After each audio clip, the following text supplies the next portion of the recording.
Hello? Okay. Hi everyone, my name is Kahel Kimura. It's nice to see you again.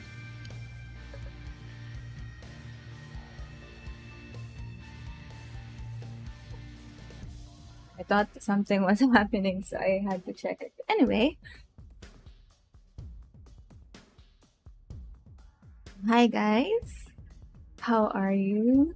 I hope your day has been great. My day has been okay. It's the same thing. Yeah, I went to work, and then a lot of people are getting sick. So my office mates, they're all, some of them are sick. So that's what I'm worried about. I don't want to get sick. So I'm trying to stay healthy as much as I can. um and by drinking water, staying hydrated. I'm not taking any vitamins though, but I should actually start taking vitamins. And also try to eat fruits. I'm not that much into fruits. I'm more of a pastry person, sweets, desserts. So yeah, but I'm trying to have a more healthy lifestyle. Also eating a lot of vegetables right now. So I just want to keep myself strong and healthy because everyone around me is sick. My sister is also sick. She's she has colds and also have dry cough. So I'm just really worried that it might um you know spread to the whole family, and I'm pretty sure she won't like that when it happens. But yeah. Anyway, today we are going to play Lucid9 Inciting Incident, created by Fallen Snow Studio. Indie developers. Yep. They're indie developers. So if you guys would like to check their game, you can visit their links on my description below. And also it's also available on Steam. So if you guys would like to check it out, you can use any of those links below. The story, the game is, I think this can be a standalone, but they're they're trying to make game progress. I'm not sure how it's gonna come out, but maybe DLC or like chapter 2. But this game is still under development, but you can play this as it is. I'm saying and it's hard to explain because I'm not good at English, but this story already has endings, but they're trying to develop the story to make it to deepen the plot line, and also to give more of the to give the characters more of a background, and I think they're going to make 4 routes for the heroines. So there's that. It's still under development, but you can play this Lucid9, this gameplay right here as it is, because yeah, it has endings already, though I'm not sure how many endings this one has, but yeah. So yesterday there isn't really much that had happened yesterday compared to the fact that we met everybody. I think I'd like to think we met everybody. We did get to know them a little, get to know ourselves a little. And then at the first part of the game, there was very, very gruesome scene. So again, please read trigger warning. This is very brutal. No, not brutal, but I can say that this story is going to be very dark. Considering it's a murder mystery, so there's gonna be a lot of blood. There's going to be very descriptive, descriptive scenes about murder. So, if you're squeamish about the idea, if you feel uncomfortable with it, I suggest you don't watch this game and watch something else that you're comfortable with. Aside from that, I think this also includes heavy themes that incorporates about someone's mental health. So if you're also uncomfortable about that topic, please do leave. Again, you don't have to watch this game if you feel uncomfortable with it. It's okay. It's fine. I understand. Okay, don't put yourself into the position you don't want to be in. Your health, mentally and physically, is my priority. It should be your priority as well. So, that's it.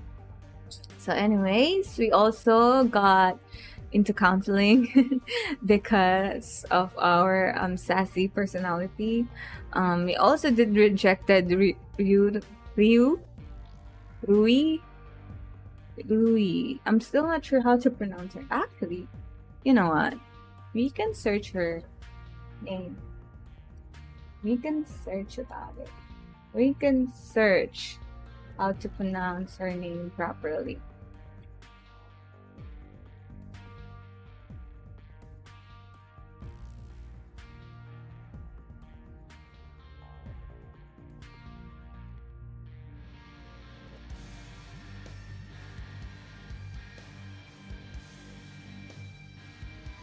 Good day Oh. for a date.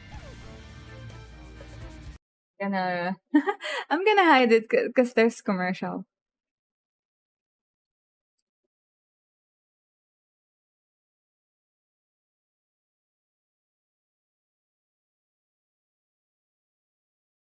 Wait, I can't hear it.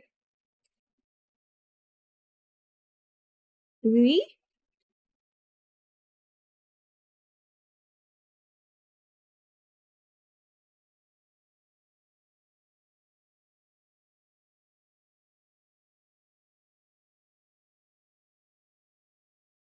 Louis. So it's Rui and not Ru. All the time I've been pronouncing it Ru. Ryu.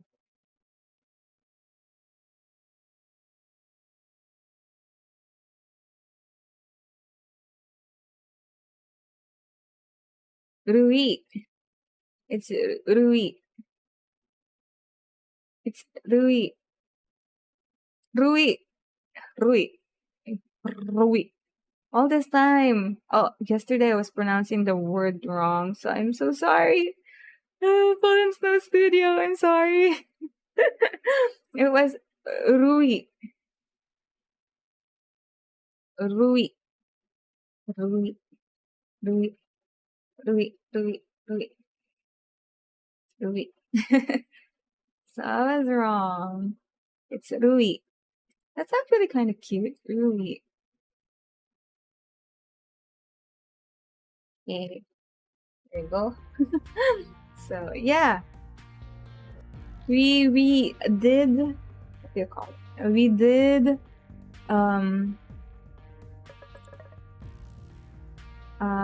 rejected our dear childhood friend who doesn't even confess yet, but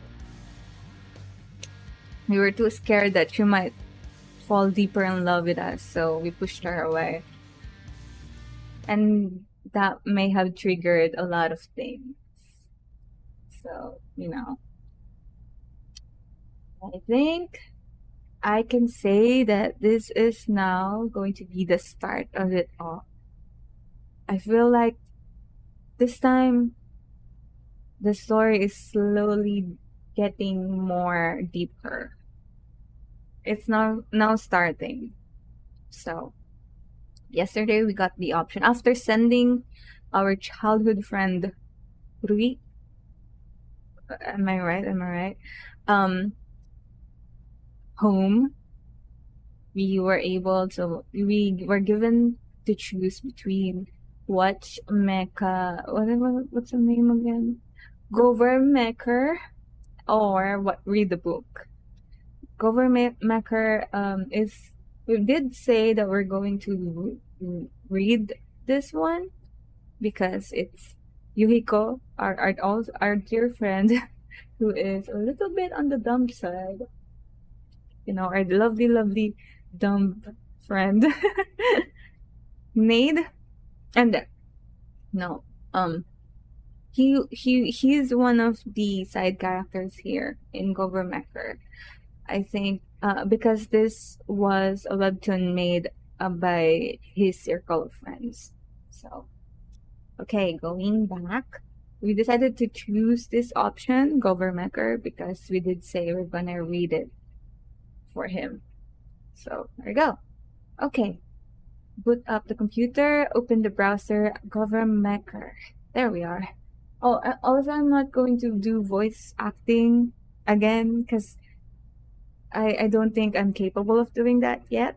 I still need to practice it more. My throat is not built for it. As I have said from my past streams, my voice and my throat gets sore really easily. I have really weak throat, so I cannot do voice acting because it causes my throat to hurt.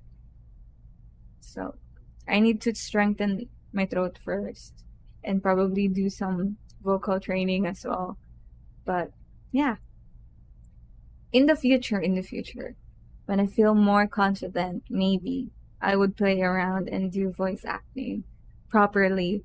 But for now, I'm just gonna try and read everything with feelings, or how I think the emotions are currently, or just how it goes, depending on the emotions. But, okay, thank you so much for understanding. I am Jay Graves, the president. Many oppose me and my choices, so I must deal with the resistance the only way I know how. Governmaker, mobilize! Oh wow! The screen explodes into action as a teen in an oversized suit leaps off of a building, landing in a flashy somersault into the open palm of a giant robot. The teen? Okay. The robot lights up and strikes a pose with a notably jerky movement as if animated by stop motion. The beginnings of an admittedly catchy opening song are abruptly cut short with sudden chanting. Give us AX, President Son. We want AX, President Son. What is AX? And suddenly, President Jay Graves is on the ground, his giant robot pet nowhere in sight. Strange. Was that a dream sequence or just bad editing? The president turns around, the camera pans out to reveal that he's standing in a broad field of wheat, reminiscing of old samurai movies. At the other end stands a guy in some hideous creation of 3 different cosplays, swirl-eyed glasses perched on the end of his nose, and a flannel headband embroidered with a giant heart wrapped around his unkempt hair. Huh? What business have you with the fine country of Akirema? The guy lowers his picket sign, which is half in Japanese, half in English, half in Japanese. and steps forward, pushing his glasses up his nose. Oh my god. Boku no name is Otakubo. Keep it memorized, ne? President-san. Oh my god. Speak English, Heaton. I am no gaijin. You just have no appreciations of foreign culture. Culture? Yes. Japan! Anime! Manga! Sushi! And they are the world's ichiban. Ichiban is ichiban. Ha! Akirema needs none of your poison. It needs righteous gatherings, hunting, barbecues, country fairs, and extreme sports and golf clubs. None of these weeaboo shenanigans. Wait, aren't you Japanese? Boku wa double weeaboo, of course. Oh my god. A weeaboo of American culture who are weeaboos for Japanese culture. Why? That's genius. Otakubo thrusts his picket sign up to the sky. Of course it is. Our glorious Nippon is genius. Land of the rising sun. Sorry, I clicked it again. Oh, ha! Over my dead body. Then over your dead body it will have to be. Ching! Ching! He reaches into his backpack, which is blanketed with stickers of various anime figures, and throws along a rectangular pillow at President Craves. The wheel of fate is turning! What the hell is this? In a purely green screen sequence, the pillow begins to transform into a giant doll in a related dress, with a wig of luscious purple hair pulled tight over its head. If I squint, I can see that its face is dolled with exaggerated blush, eyeliner, and lipstick.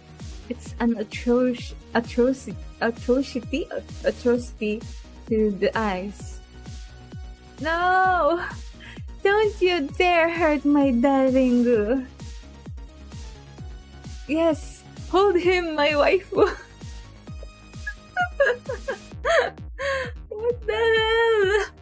President Graves flails his arms in struggle, but the doll grips him tightly. An easy task considering that it's roughly 3 times his weight.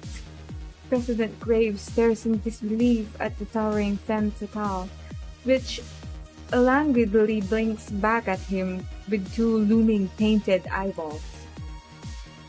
What sort of shenanigan is this? My waifu, the very best, like no one ever was. Moe of the highest level. In a sudden burst of energy, President Graves throws a doll off of him. Waifu! Moe! This is Akirema! He reaches into his oversized suit and pulls out a trumpet from nowhere, playing a very out-of-tune military reveille? I don't know how to pronounce that word. I'm so sorry. The people, need no waifu. They need a true Akirema hero. Captain Akirema, mobilize!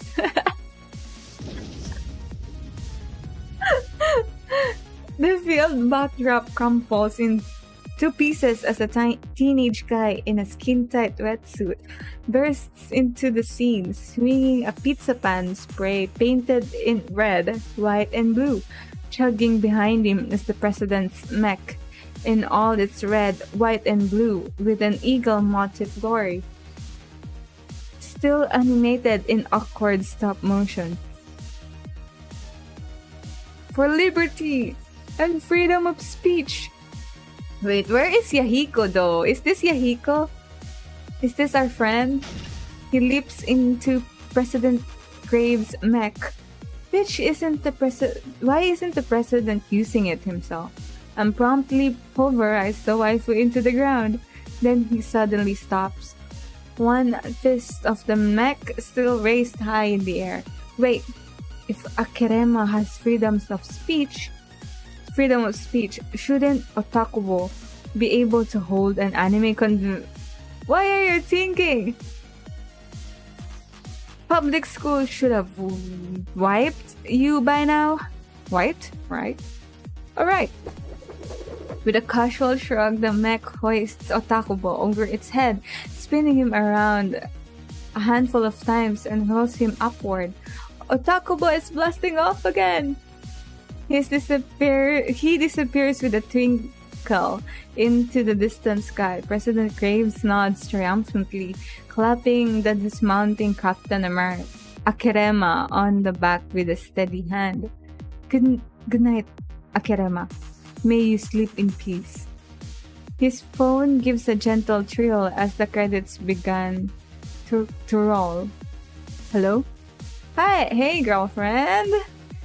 You need to totally get over here. There's this big meeting and people want you.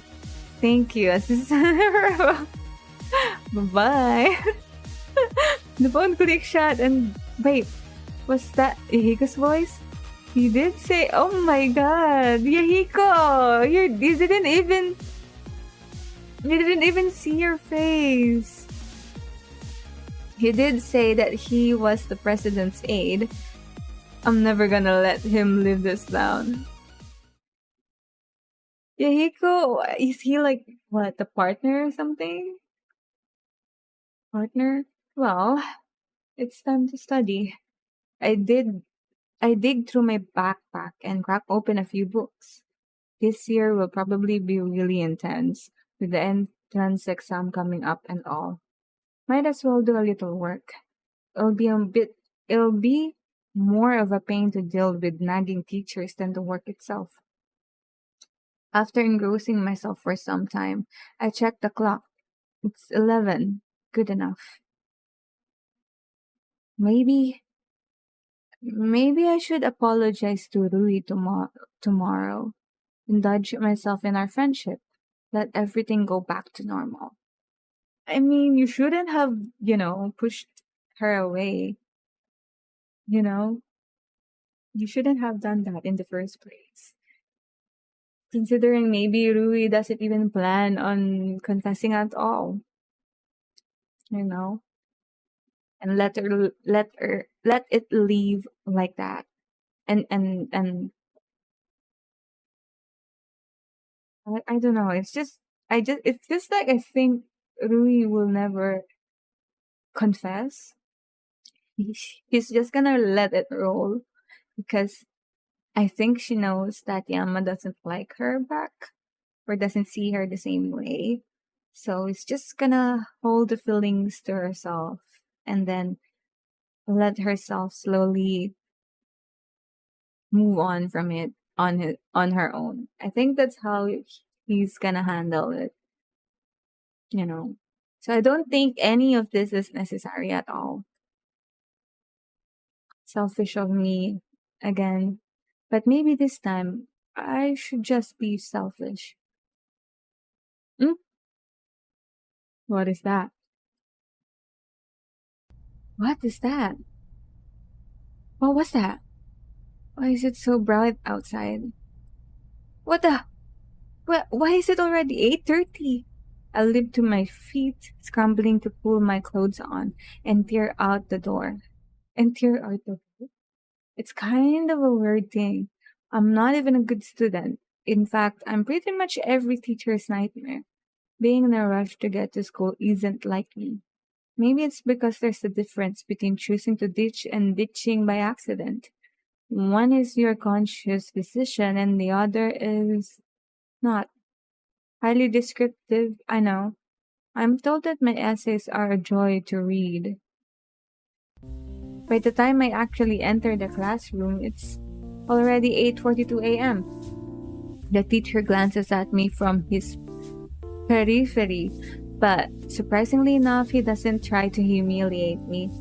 In fact, he doesn't make a single comment. It's as if I wasn't late at all. Elizabeth, on the other hand, is wearing a prominent glare as I slip into my seat.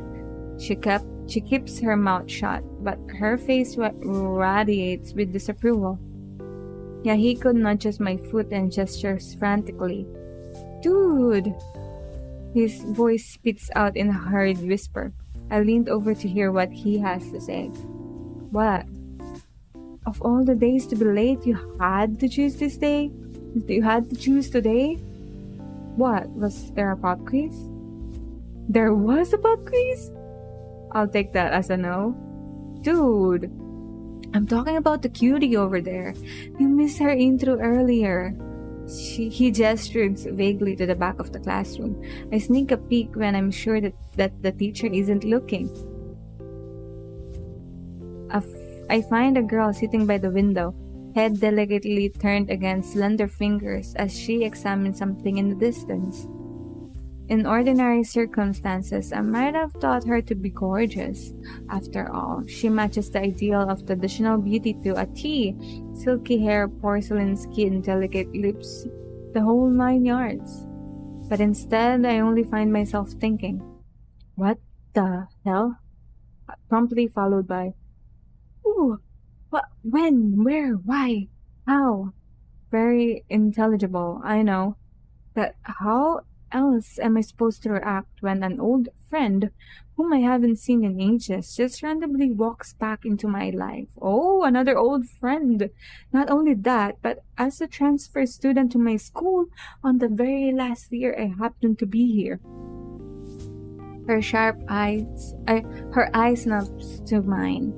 But before I can see her reaction, I quickly whip back to the front of the class. Maybe I'm seeing things. Maybe it's not really her. There's no way it can't be her. Wait, is this the person that Louie talked about earlier? I mean, yesterday, when she said, "I know I cannot replace her." Is she the her? Is she the her? Is she the her? We're trios, because Louie is our childhood friend.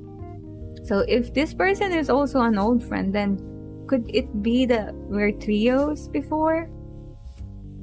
We're all childhood friends, and then I like this person, and then Rui likes us. Is that it? Right? Right? I reluctantly tune my hearing back to the teacher, who seems to be in a very enthusiastic rant about technology. Surprise, surprise. This generation is wasting away from being glued to dead pixels every waking moment. Well, today, I'm not having any of these newfangled contraptions. We're returning to trusty pen and paper.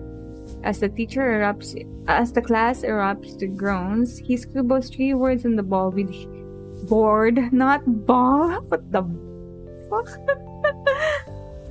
He scribbles 3 words on the board with his stylus. Your dream job. They just won't give us a break, will they? Furthermore, the teachers deactivated our tablets and is currently handing out sheets of lined paper. Handwriting? Really?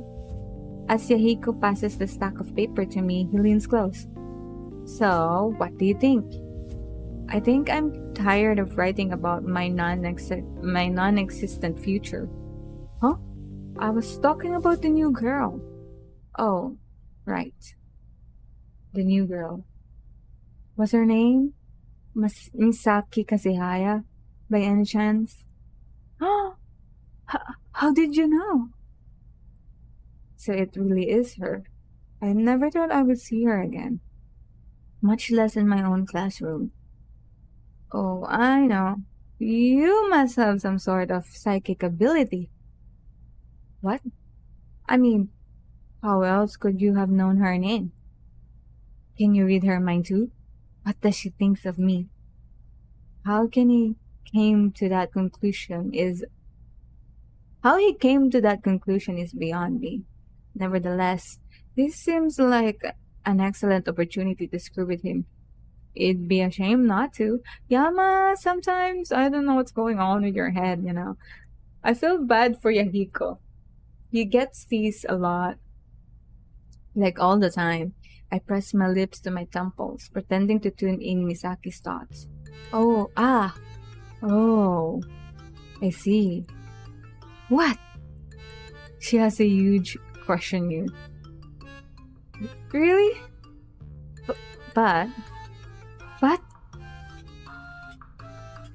Yahiko shakes his legs impatiently as I pause. Can you stop thinking for a second? I keep getting interference. Huh? Oh, sorry. He scrunches his face in concentration. Now you're thinking of not thinking. Whoa, you really can't read minds. You doubt my abilities? No, I'm getting something. Hiko clamps his mouth shut. I rub my temples, mumbling under my breath.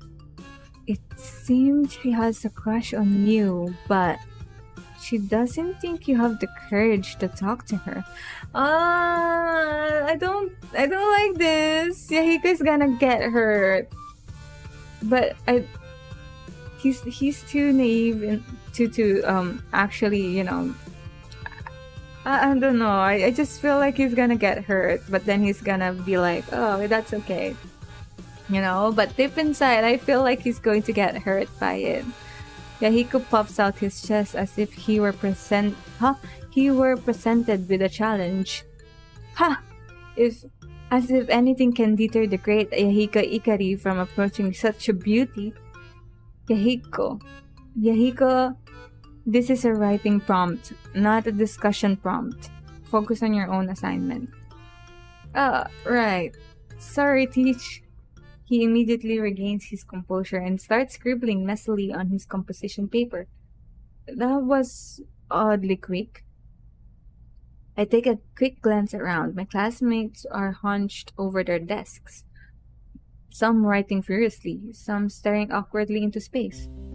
The most avid one is Elizabeth, who's already on the second page, lips moving furtively as her arms blurs down her paper. I'm not surprised. She retains the naive belief that she can actually control her future. Oh shit! Actually, you can change your future. You are presented. This is how I see future. The future, guys. It's just a simple theory. And that's not even a theory. I don't know how you want to call it, but it's just how I see future in general. You are presented with different options, right? And those options can be your future. Any of those is your future. So, technically, you can change your future. Because if you choose one, you will be presented almost immediately another options you can choose from. So, you choose from those options, and then another options are going to be presented. So, technically, you can change your future depending on what options you choose. Like, for example, for today, I was presented an option to, this is just an example, okay, to eat corn dog or to eat hot dog on a stick with no buns, or to eat hot dog with buns. There are 3 options, right? Which one would you choose? So I choose to eat hot dogs with in a bun. And then another options comes in. Do you want to put mayonnaise and mustard on it, or just mayonnaise, or ketchup, or all of it? No, I would mostly, if I bought it in a certain convenience store, if you know, it's always mayonnaise and mustard. And some of them actually has ketchup. Oh no, not mayonnaise, ketchup and mustard. If you know, if it's a certain convenience store called 7 11 alarm. Okay, I'm not gonna say it just in case I'm not allowed to, but yeah. So it's ketchup and mustard. I choose to put both all the time. So then another option is gonna come out.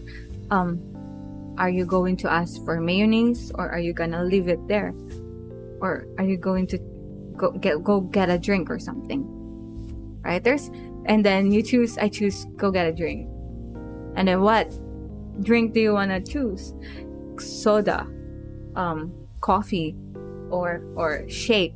I'm not sure if the shake one is in that convenience store, but see, everything you do in everyday scenario, you are given so many options. Options that I call future. So, technically you can change it in a way that can either make a huge change in your life or just a subtle one. Like, for example, for today, I choose to just eat mustard with mustard. But then I tasted it and I said I didn't like it. So then I choose to put ketchup. So now I have mustard and ketchup. Kind of like that. It's not much of an explanation, but I do hope you get what I mean by my self concept of future. So that's how I see it. Your future depends on you, because life will never get tired, never get bored of giving you options. It's gonna give you options every minute, different options. And it's just not 3 options, there's a lot. And you just can't see it because we are so focused on the thought of bigger things that we wanted to do and to have in our life. And that's okay. It's just, it happens. Some people have bigger goals that they have in mind, and those bigger goals are always the priority, and that's okay. But sometimes it's good that we reel ourselves back in and see that there's actually little things that we can do to satisfy or to help us achieve that goal in tiny baby steps. So that's how I see future. And that's my concept of it. So Yama, technically for me, you can change your future. Misaki, on the other hand, has completely thrown away any pretense of studiousness, choosing to text under the desk with one hand while simultaneously pretending to write with the other. That's pretty impressive, actually. I take a quick pinch on the arm to check my state of consciousness. Not dreaming, apparently. It's Misaki Kaseaya in the flesh. 5 minutes. Right. The assignment. What did the teacher say? Dream job. Write 1 page. Write 1 page? I stare at the prompt on the screen as if it'll provide an answer. I don't want to deal with this. I deftly set my pencil to paper and scribble my response. 1 page. Yama, you could have just write manager of family-owned restaurant. It's just a couple of words, Yama. As morning classes slug on, I feel a very prominent gaze burning into the back of my head. I refuse to turn around, trying to piece together my thoughts. Should I approach her or not?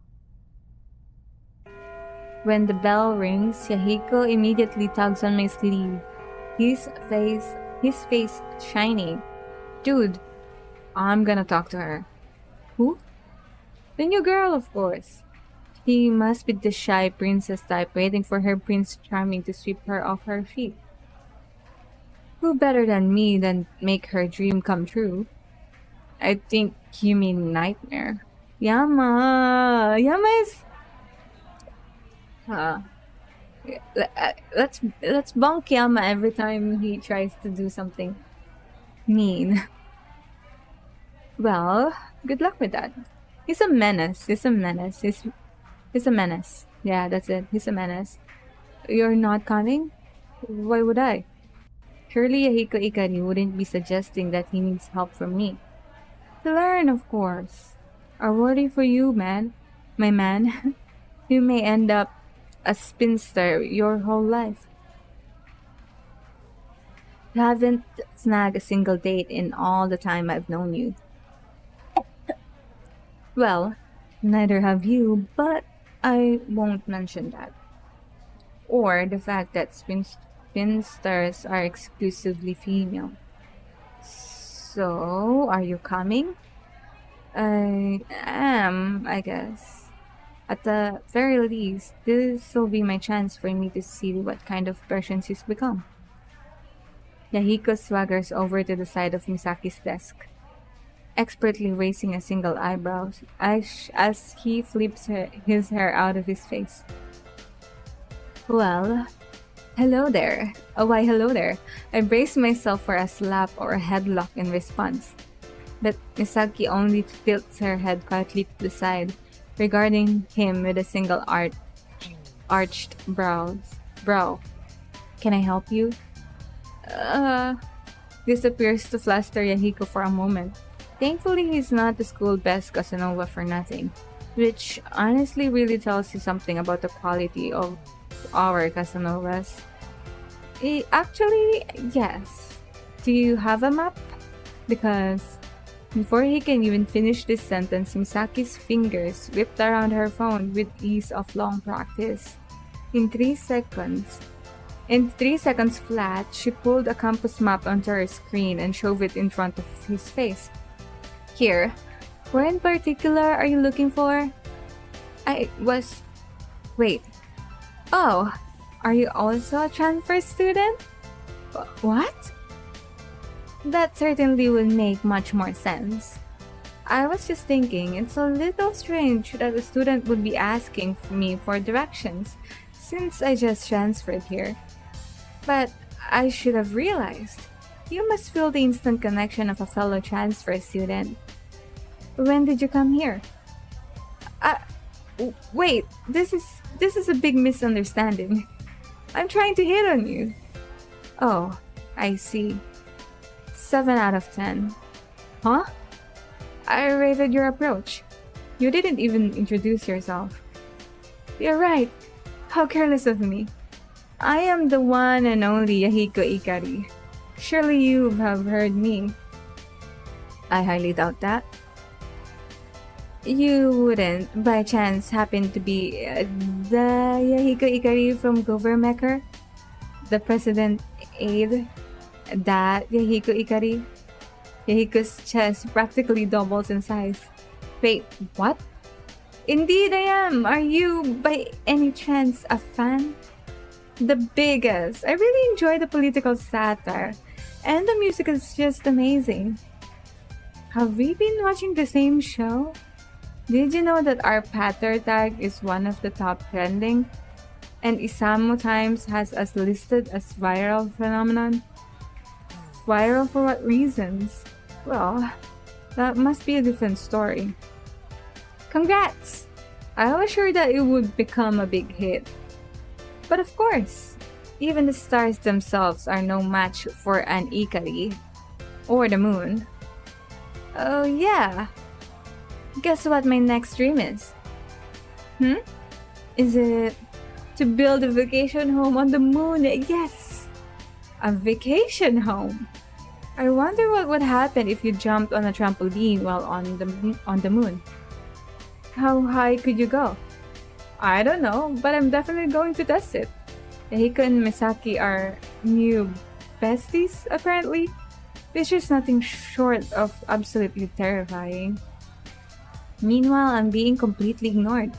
Maybe she doesn't recognize me. Hey, Mickey?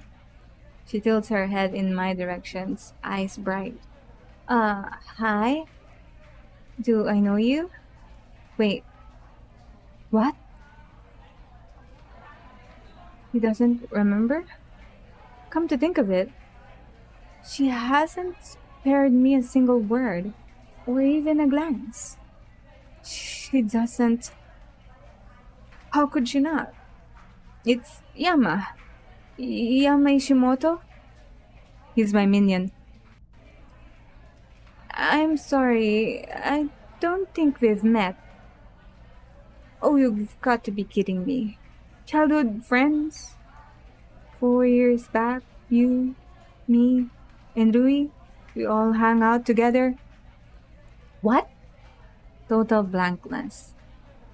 She's honestly forgot. Words start spurring out of my mouth as I frantically search for something to get a reaction out of her. We all live in Seto? Small town 3 hours drive away? Yes? No? I'm sorry. I don't think we all played together. We were inseparable. We met at the festival. The one with the lanterns? Misaki's expression gradually turns from polite to more and more skeptical. Of all ways I imagined we'd reunite, this was definitely not at the top of the list. Do you really not remember? I'm really very sorry. This can't be it. Louis and I bawled our eyes out after she left. We hovered by the phone for hours waiting for a single call. When nothing came, we even resorted to hovering by the mailbox, in the vain hopes that we'd receive some snail mail. Is she saying that during that time, that 1 month which turned into 6, which turned into 1 year, which turned into 4 years, she'd just forgotten us? How could that be possible? Unless, by any chance, you haven't gotten into a tragic car accident and ended up with amnesia, have you? That's why you haven't called? Not in 4 years? She backs away slowly, eyeing me like I'm an insane psychopath. Okay, this is bad. This is really bad. I wore a kimono. You really don't remember? She stops at that. A flash of recognition catches her eyes. Got her. I wore a goodbye kitty kimono and ran around calling you a tooth fairy. You did? On second thought, I really should have talked to her with no one else in the classroom. I was a kid. But you wore a kimono and called her the tooth fairy? Well, yeah, but I cannot laugh. I'm sorry. I will try. About time you admitted it, Yama. I'm struck speechless at as the situation begins to dawn on me. You know who I am? Know you? How could I not? It's only been 4 years. And then you were faking it, of course. Why were you pretending not to notice me earlier? I knew you recognized me. Well, it's not every day you see an old friend who just decided to disappear one day. She stops at that, a flicker of irritation crossing her eyes at my cutting tone. It's not like I wanted to leave Seto, Yama. So, why did you? My mother didn't leave me much. Didn't leave with me. My mother didn't leave me with much of a choice. You mean Satomi? He nods. You could have at least told us you were moving. I couldn't. I'll wait for an elaboration, but it never comes. That's it? You just couldn't tell us? Why not? Do you mind if we talk about it later, Yama? I'm not very comfortable discussing it in class. I open my mouth to object, but something about Misaki's expression prevents me from pursuing the issue further. She genuinely seems distraught. Wait. Yama wore a goodbye kitty kimono and called Misaki the Tooth Fairy? Luckily, Yahiko manages to change the subject. I decided to play along for the time being. I was a little kid, dang it. I hear excuses, all excuses. It's not an excuse. There's a legitimate explanation. I somehow fell and got my yukata dirty. And it was the festival. We weren't very close to home, and Miki had an extra kimono. A goodbye kitty kimono? Yes. I can't laugh. Somehow having Yahiko mock me just makes the entire thing 10 times worse. I cast a half-pleading, half-indignant glare at Misaki, who only shrugs in response. And now you know how it feels to be made fun of. Huh, Yama? How does it feel? Huh? It's not good, right? It isn't my fault you enjoy cross-dressing. I don't! If only I had patter at that time, I would have taken a photo. Wait. So what's this patter you keep mentioning? Judging by the reactions I'm getting, I've just committed a huge faux pas. Is that faux pas? Faux pas? Is that correct? Did I say it correctly? Is it faux pas? You don't know what patter is? Where have you been living your whole life? Under a rock? Well, technically, that's what my name would imply. What? Is it like the Secret Service database or something?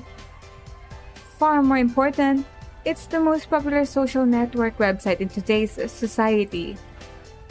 I really question your priorities.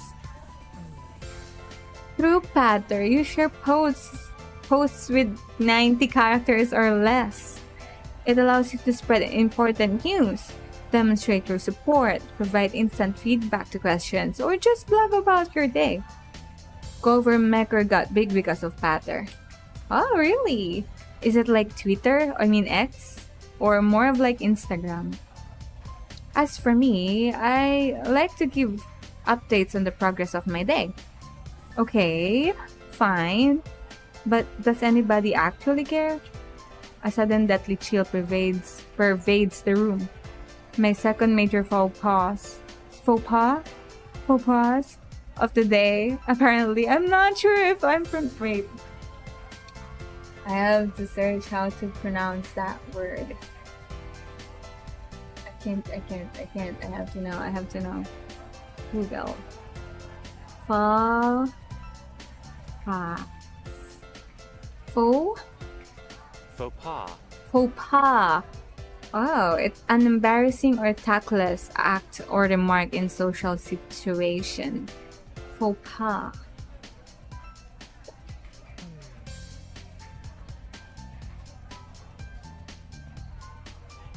Okay, so something embarrassing or tactless. Okay, so you can call embarrassing moments as faux pas. Okay.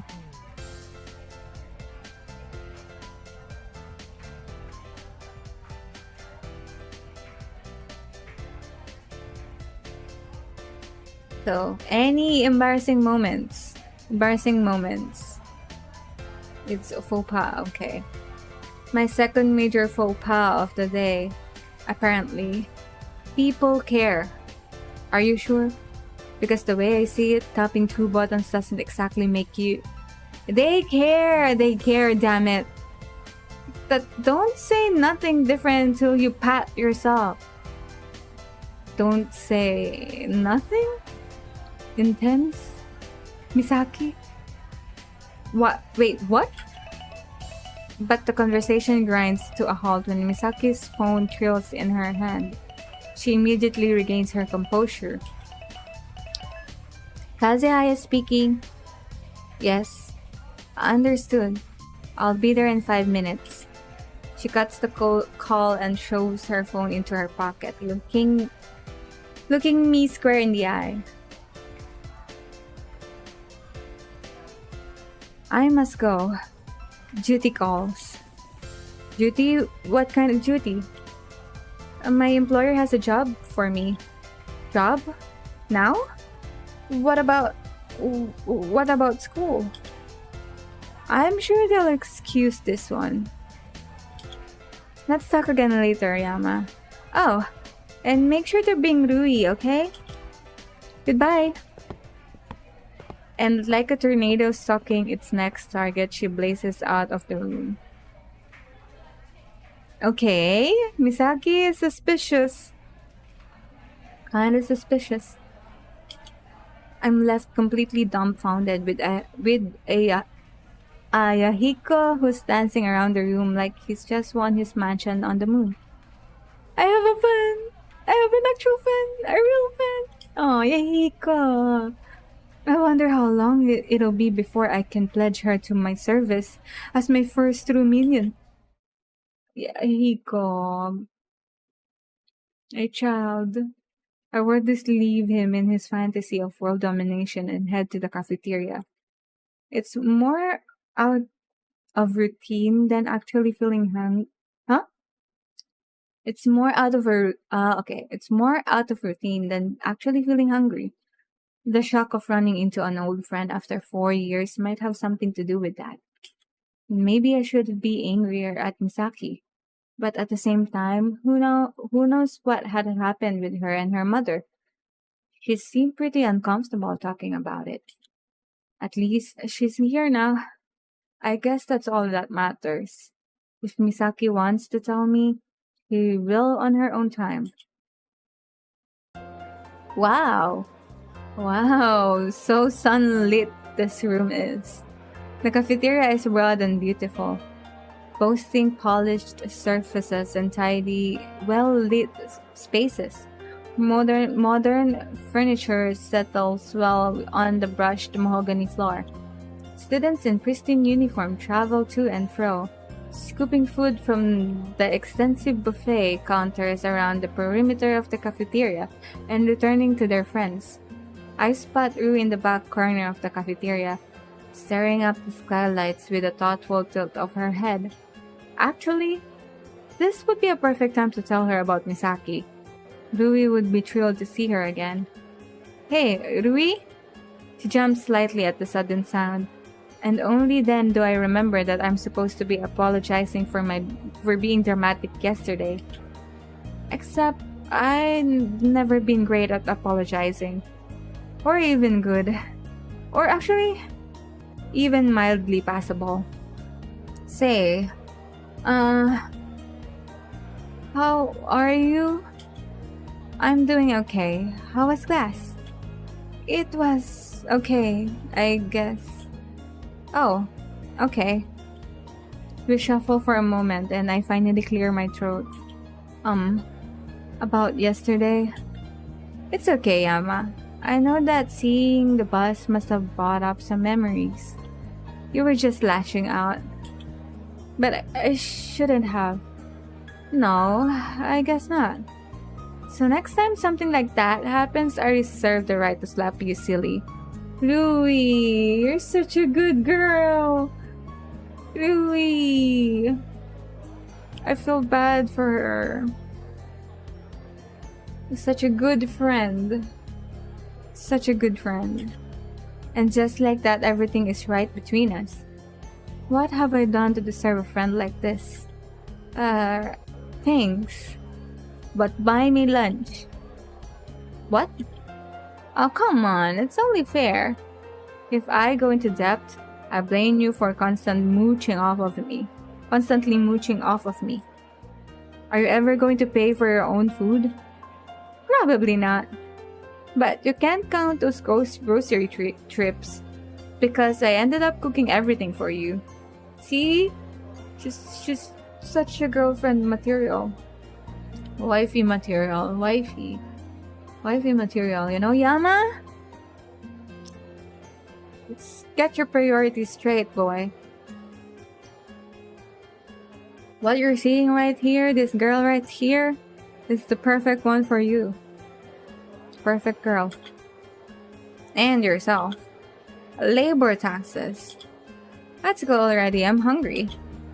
But just as she reaches forward and pulls my arm to the side, we hear a very familiar voice from behind us. Well, what have we have here? Ah, Mr. Ryota. We jerk around in synchronization and promptly came face to face with Mr. Ryota. Rui quickly squeals and jumps away, suddenly bashful. Oh, hi, Mr. Ryota. Look at you two, the adorable childhood friends finally getting together after years of unneeded drama. Bah, I feel sick. What is this, some crappy anime? What? We're not together. I wouldn't go out with Yama in a million years. It's actually really adorable. I struggled to maintain a straight face. Yama? First, it was him imagining Rui in a wedding gown. Imagining their future together.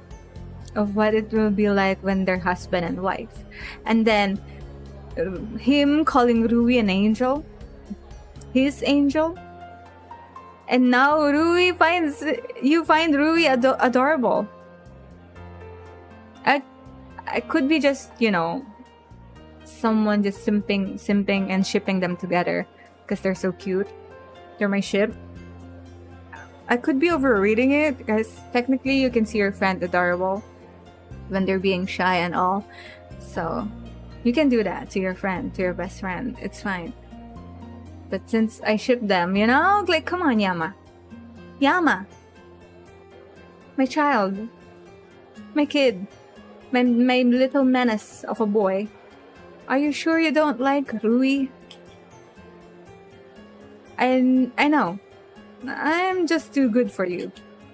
He snaps back into the Rui the rest of the academy knows her as witty, confident, and a touch malicious. She opens her mouth, no doubt to smite me with some comeback or another, but Mr. Ryota breaks us up. Well, if I don't end up barfing my guts out, you guys will have the most adorable wedding in all history. Is this a premonition?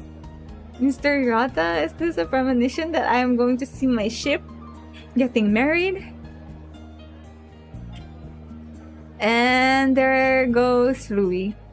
How can you say something like that, Mr. Ryota? You're a teacher. You should know better. Oh, come on. You two would look back on this day. Mark my words. Mr. Ryota, thank you for the premonition. With a cheerful wave, he splits to the faculty express line. Those words sound fairly ominous. I can already imagine all the embarrassing stories he'd liberally share with the other wedding guests. You're imagining that, Yama? I'm not gonna let this ship die, guys. I'm sorry. I'm gonna keep on intervening myself into the narrative. I have to. Yama, you see this? Yama had already imagined the wedding ceremony and how Mr. Ryota is gonna tell them that their embarrassing stories to their guests. Yama, you sure you don't like Rui? Just a little bit? Are you sure? We'd probably have some people rolling in the aisle from laughter that Rui wouldn't even be able to walk properly. See? What the heck am I even thinking about? Wedding? Louis? See? See? This is what I mean. Are you really sure you don't like her that way? Ugh. Mr. Yota is being his usual self, I see. Yep. Now it's got me thinking about... nope, not going there. Maybe now would be a good time to switch topic. Alright, I even have the perfect material. Hey, Rui, you're not gonna believe this, but I saw Mickey today. Rui's face got to complete blankness in the space of millisecond. It is really shocking news. Maybe I should have eased it a bit. Eased it a bit. She ended up transferring to this school, and we coincidentally wound up in the same class. Dead silence. I finally start to feel a prickle of apprehension. We can hang out together again. We can. Did you talk to her? What? Of course, it's Mickey. Rui, what's wrong? Aren't you happy? Well, no, I'm not. As far as I'm concerned, she has nothing to do with us anymore. With either of us anymore. Don't you remember? We were kids who held a stupid grudge for something beyond her control. Come on. We're older than that now. Oh, are we? She didn't really apologize, did she? Well, I paused for a moment.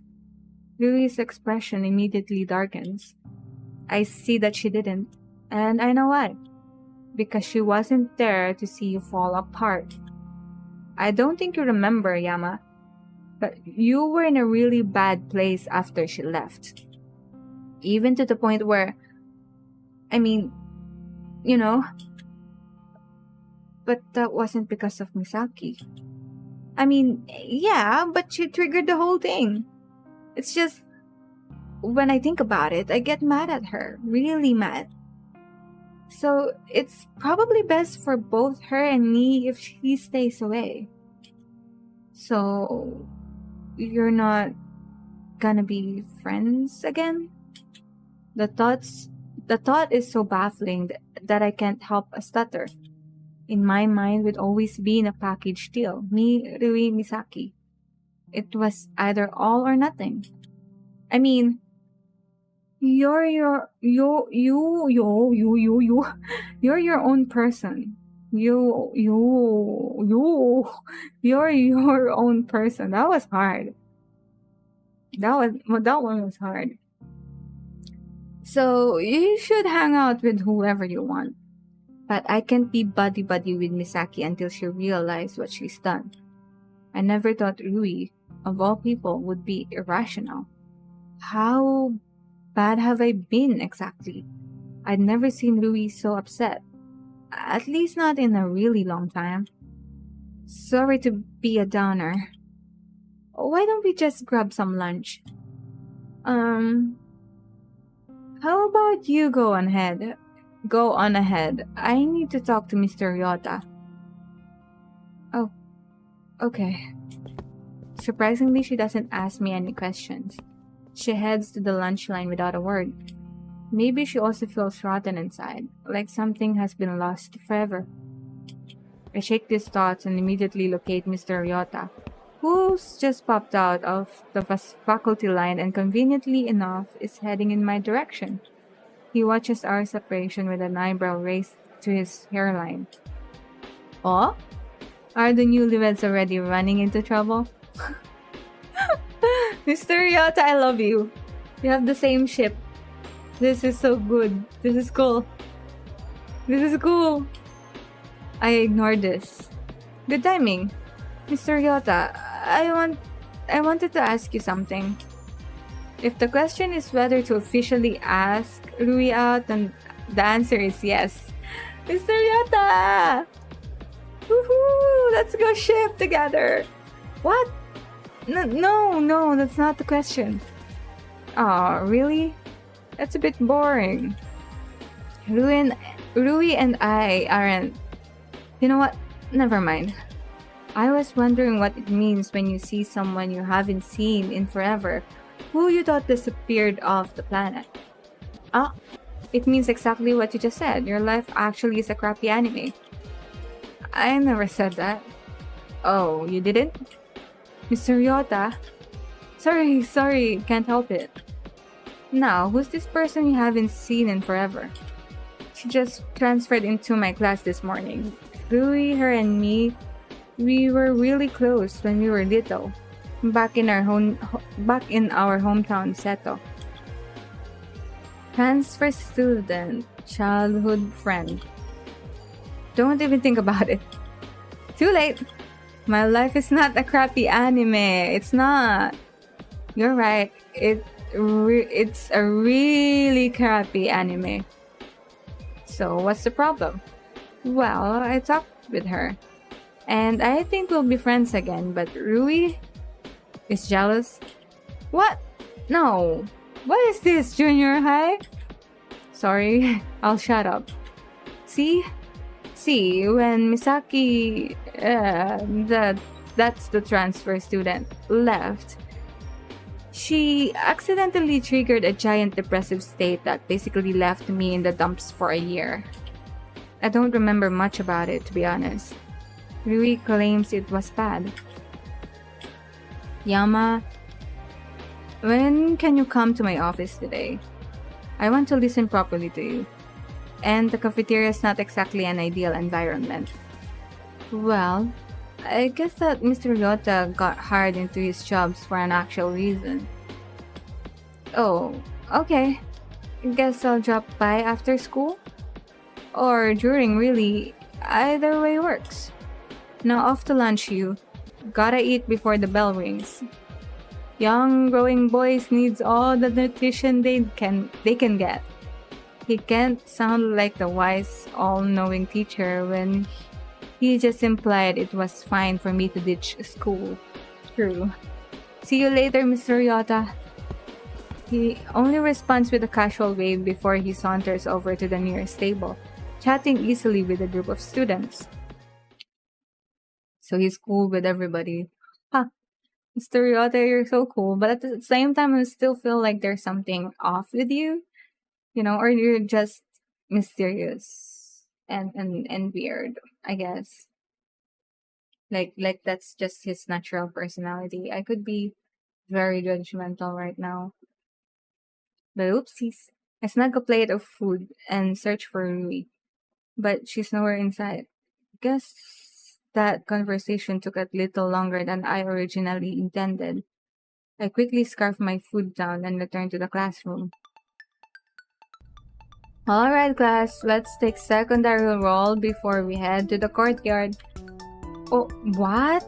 We have more PE? The teacher's halfway through rolling her eyes before she catches herself. I guess it's not a good example to roll your eyes in front of your students.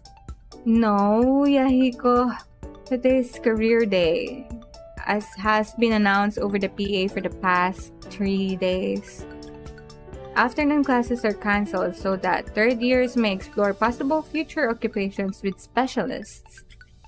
Oh, right. Questions of the future. Writing prompt about our dream job. Now career day. I think I'm sensing a pattern here. We're already running a little late, so let's make this quick. Anyone missing? Nope. That prompts us to glance around. I think he's right, ma'am. Everyone's here. Everyone except Misaki, who apparently is at her job. Time to do some not so subtle recon. Teacher? Where's that girl? The one sitting by the window? The teacher waves her hand dismissively. Special circumstances. Anyone else? What do you mean by special circumstances? The more that this is the more that the plot is moving, the more that I feel like something is going on with the school. I think the school is involved with with the murder that had happened a while ago. I have a feeling. Is Misaki a member of a certain group that I don't know, delivers or something? Provides the bodies or kidnaps people? I'm not sure. But it's just a thought. It's just a thought. I just feel like something is going on, and I feel like the school is a part of it for some reason. I feel like, although it should be known, people should have known, right? Because there will be missing students, right? But it's just something about this school is iffy. Despite myself, I feel a prick of curiosity. Special circumstances? What kind of circumstances could warrant such an offhand dismissal from the teacher? I thought most teachers loathed making exceptions for mandatory events. Just what could Misaki's job be? As the teacher continues to survey the classroom, I feel a nudge against my arm. I'm surprised you brought it up. What? Usually he wouldn't say anything even if you noticed. You would have thought it too much trouble. Her words are remarkably neutral. It's awkward. It feels like a trap. I think you should stop pretending like you actually know me. Or that you have a brain. Oh my god, Yama. You're insufferable. She storms to the back of the room in a huff. I'm insufferable? She's done far, far worse and she's still judging me? What a hypocrite. Alright, looks like everyone else is here. To the courtyard, this destiny awaits. There are more than a few rolled eyes. But everyone obediently files out of the classroom. Our class pours into the courtyard, which currently resembles a crowded street market. Columns of booths are set in orderly lines, each attempting to outshine the other with progressively more outrageous signage and progressively louder music. I wonder if they've got a booth for my future job. I don't know about that, Yahiko.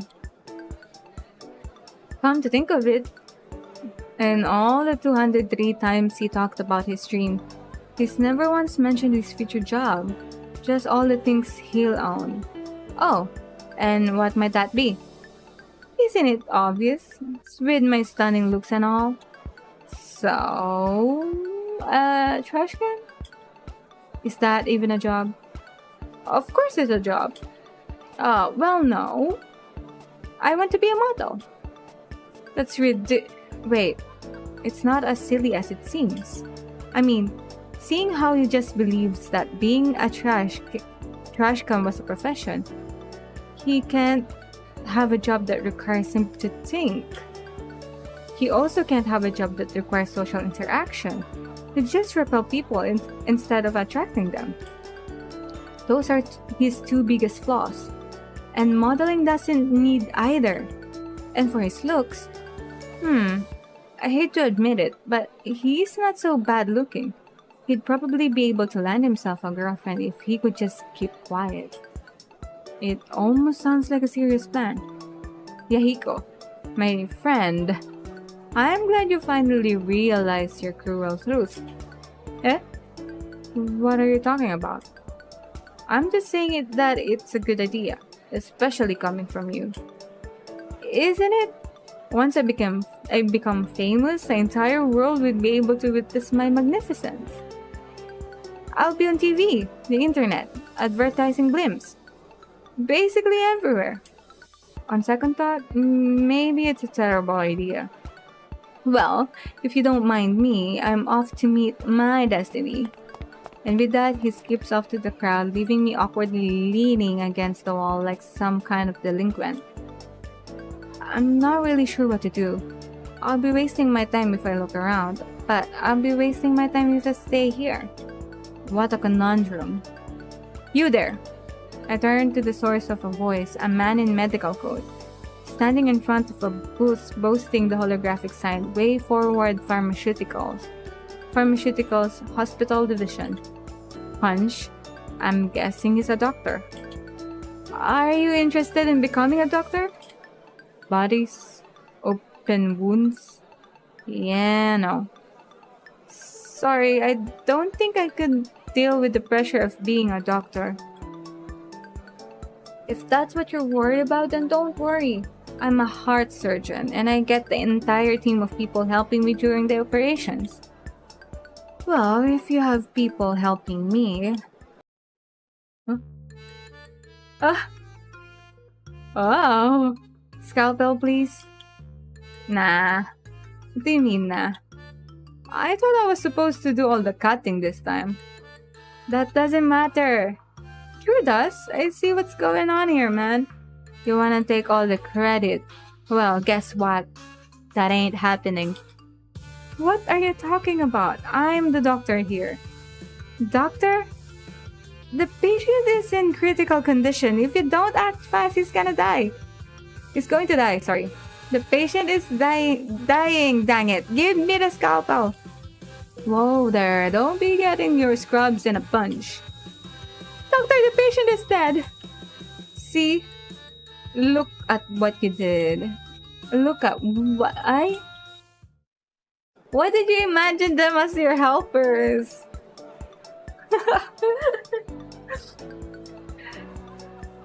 Why? Why? Well, that's kind of cute. He imagines most of his futures with his friends.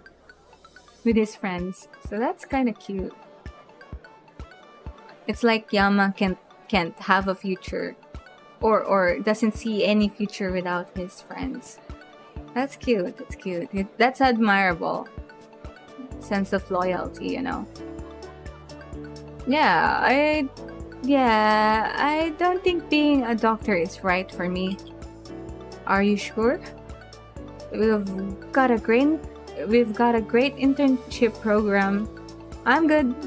Thanks though. Another nearby booth catches my eyes. A multicolored sign claims that it's from the National Education Institute. Behind the booth, a tall woman in glasses is speaking animatedly to a small group of students. Don't you feel that we have a duty to equip the next generation?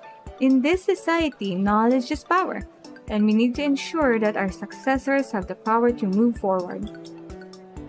My job is the best and the most beneficial, and there are no downsides whatsoever. Yeah. Vinder heard that. Don't your students annoy you? Or tire you out? Well, I have some ups and downs in my career, of course. The more difficult students may be perplexing at first, but when you persevere, you always end up getting those students back on the right track. On the right path, sorry. Is that so? Teach? What's 5 plus 7? This is high school, Mr. Ikari, not primary school. You should have mastered addition by now. But teach? Excuse me, Mr. Kurogane? Smoking is not permitted on campus. Hand those over. You ain't the boss of me, kid. Kid? I'm your teacher. You're shorter than me, kid. And that makes you a kid. Alright, that's it. You're staying after class. You've got detention to serve. Says who? Says you. You couldn't even take on a deceased chicken with one claw tied to its tail. That's... Why can't you be that eloquent on your essays? Teacher? What? What's wrong? What? Are you crying again? What for? Oh, you're angry at me. I'm sorry. I'm so terrible. I can't... Hey. Don't cry. Yeah, I don't think I have enough patience to deal with students. I meter down the row of boots, apathetically peering at any that seem mildly entertaining. One man with a remarkably bushy mustache raises his fist in the air, yelling at the top of his lungs, "Do you love Japan? Join the Japanese Self-Defense Force today." Wow, I thought those kids of die-hard patriots only existed on TV. Any soldier who's able to follow orders can be seen as a hero of Japan. If you're still alive. Grenade! Cover it, soldier! What? But we could just run away. Jump on the grenade, or I'll have to court-martialed for it. Or I'll have you court-martialed for insubordination. But I'll die. All the better. Hop to it. Yeah, not happening. I turn away from the booth. Everything I see is equally unpromising. Do you have a knack for cooking? Why not apply to licensed culinary school? Gather here. Engineers, mathematicians, fellow countrymen. The biggest digital corporation in the world, Lemniscate, has positions open for you. Have you always wanted to help the hurting? Join us at the Cumulus Therapy Center and transform the world, one life at a time. A quick glance in the other direction reveals that I seem to be the only one having trouble. I find Elizabeth in deep conversation with a police officer just a few feet away. Wouldn't have thought her to be the type. Maybe she's sucking up to them so they'll let her off for corporate fraud. Oh my god, Yama. I can't really judge her. At least she found something that she's interested in. Me, on the other hand, well, I have nothing. What's up? Can't find your life's calling? What? I turn to the source of voice, a scraggly man slumped against a rickety folding chair, a worn beanie plumped on his head, and a threadbare trench coat thrown over his shoulders. There's no sign on this boot. Is hobo a legitimate career? Ha! Youngster these days. You hold your future in your own hands and you don't even know what to do with it. You're lucky, you know. There was a time when people don't have the luxury of choosing their career. Upon second glance, I noticed that there are several rolling racks of books settled in the back of the booth. There seemed to be any rhyme or reason to their genre. Science, fiction, mystery, fantasy, young adult. But they're all under the same name. Are you a writer? He smiles when I ask him this. What? What? Surprise? Would you think I was an adventurer? Globetrotter? A homeless guy, actually. He throws back his head and laughs. You've got a life. I can't wait to read your stories.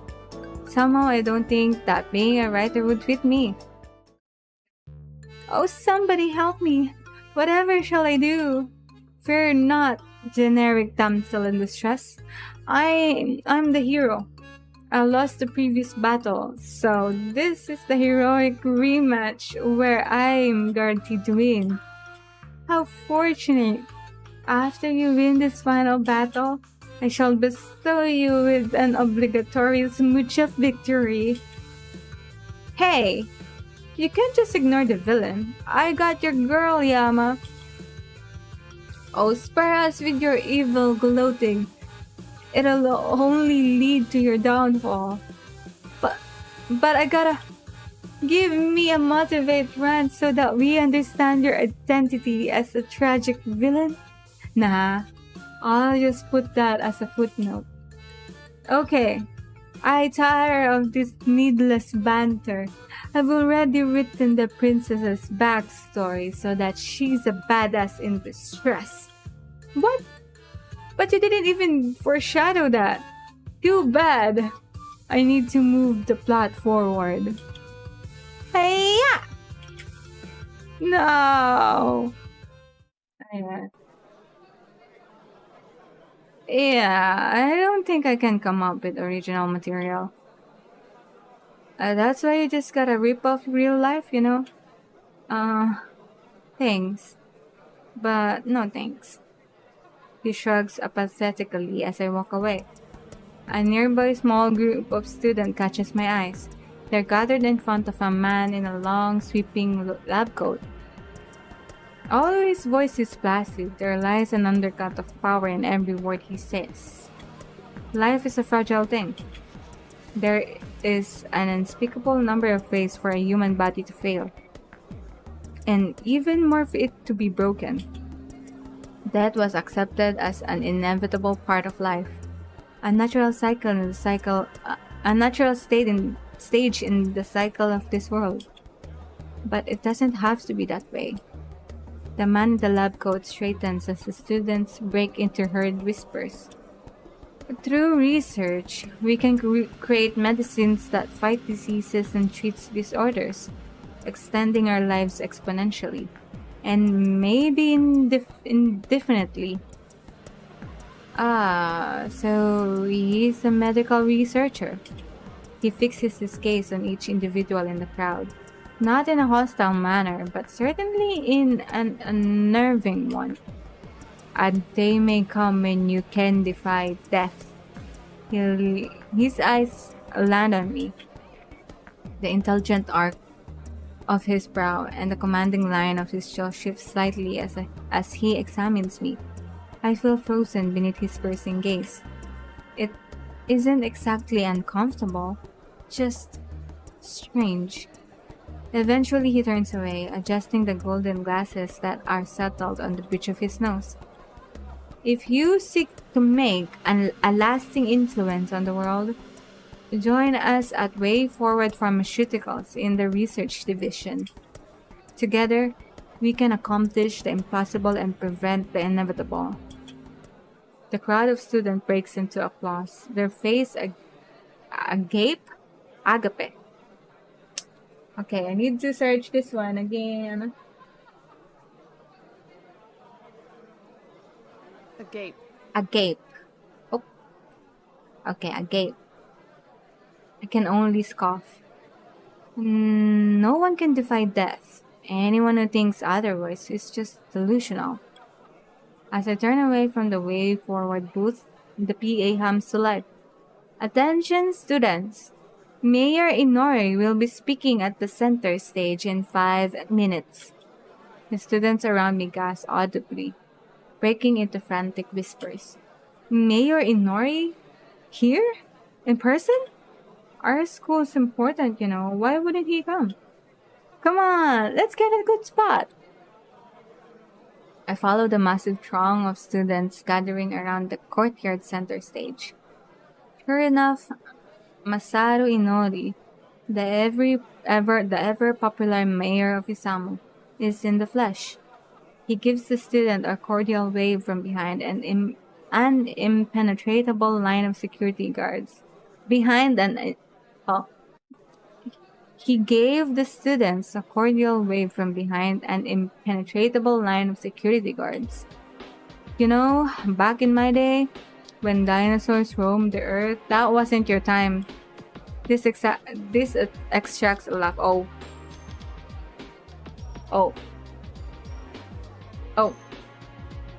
That was sarcasm. Oops. Oops.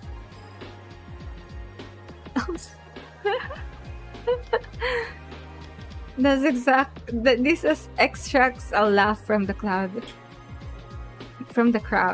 We always teached career day. We'd pop over to GFC. You should have seen it before it was renovated. And stuff ourselves on wings. There were only double S at that time. Shows you how far we've become as a society, eh? The crowd chuckles again. Among them, I catch the distinct hint of Elizabeth's giggle. As usual, she's eagerly jotting notes on her phone, hanging on the mayor's every word. The brunette girl who's always around Elizabeth is also next to her. Surprisingly, she seemed equally engrossed in the speech. And yes, I hated career days, though it thought it was a waste of time. Thought that they were restraining me at the time when all I wanted to do was explore myself, who I was, who I wanted to be.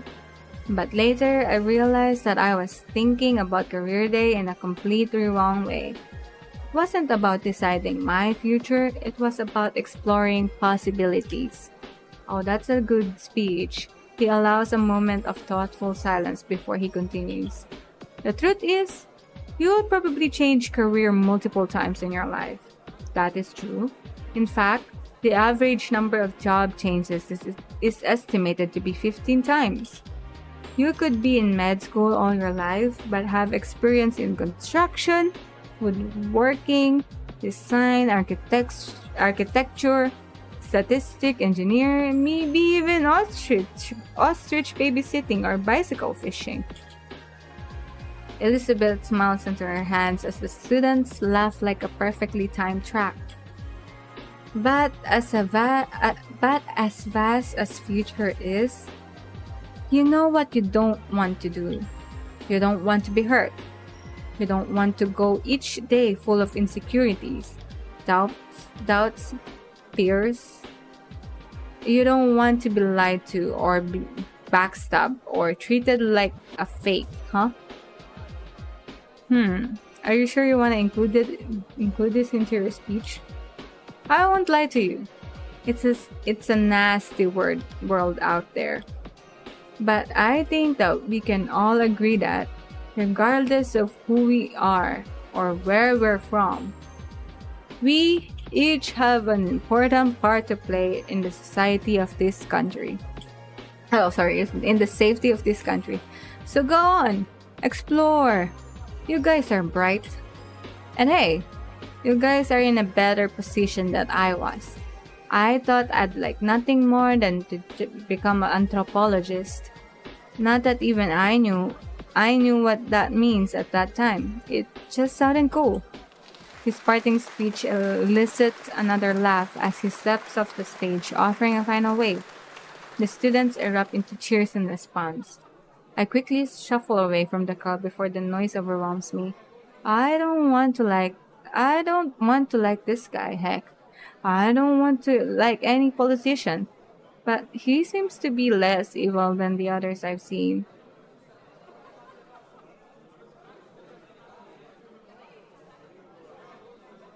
Furthermore, he made a good speech. He came across intelligent, but genuine. Two major opposites of politics. Maybe I'll maybe I'll vote in his re-election. Maybe. Hello, stranger. Oh, hey, Mickey. I abruptly stop in my track, finally taking in what she's wearing. Why are you wearing kimono? Well, you're dressed up, which is putting it lightly. She's draped in a silken kimono that ripples around her figure like water. Her insets with a minimalistic ribbon and crystal pin. She could own the red carpet or a throne. Or a throne even with that outfit. Pretty. My mind supplies unhelpfully. I quickly grind that part of my mind to dust. That's all you have to say? Well, what were you expecting? Poetry? Oh, dearest, you're liken yourself to starlight, with eyes like the moon and a mouth like the purest golden flames to the sunner. Did you see? She promptly slaps me on the back. Very funny, Shakespeare number 2. Shakespeare the second, sorry, not number 2. Shakespeare the second. Although I am impressed, your recitation was pretty decent. I feel like she's insulting me, but she genuinely seemed shocked. So what brings you here? Do you want to become a model? What? Oh, no need to be embarrassed. Male models are hardly anything new. However, they do tend to be physically fit. Do you happen to have a six-pack? I'll pretend I heard none of that. What makes you think that I would ever want to be a model? You're standing in my You're standing by my company's booth. We are a modeling company. Surprised, I cast a glance behind her. Sure enough, a large banner reads Lotus Modeling above a tent with striking photo spreads. Hence the kimono, I assume. Yeah, you assume correctly. So, where's Rui? I haven't seen her all day. That awkward moment when... really? That's funny. She attends this school, right? What? Of course she does. So you've seen her today? Well, yeah. You didn't tell her about me? Hello, social drama, I missed you, not? How can I word this delicately? Or better yet, avoid it completely? You should probably be getting back to your job.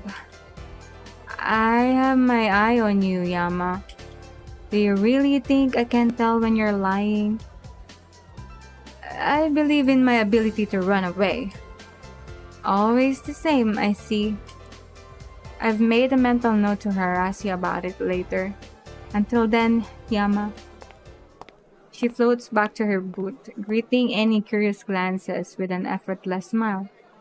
A model. Her job is modeling? Somehow, I find that a little underwhelming. I almost expected her to be involved in something drastic like a secret service or the film industry. Or even the Olympics. Maybe Secret Service. Maybe. I still have doubts on her. I still have doubts. But modeling? Where you pose and change and smile for hours and hours? Adventurous, stubborn Mickey? It doesn't seem to fit her. And modeling doesn't really require, special something from the teacher. I forgot the term that they used a while ago.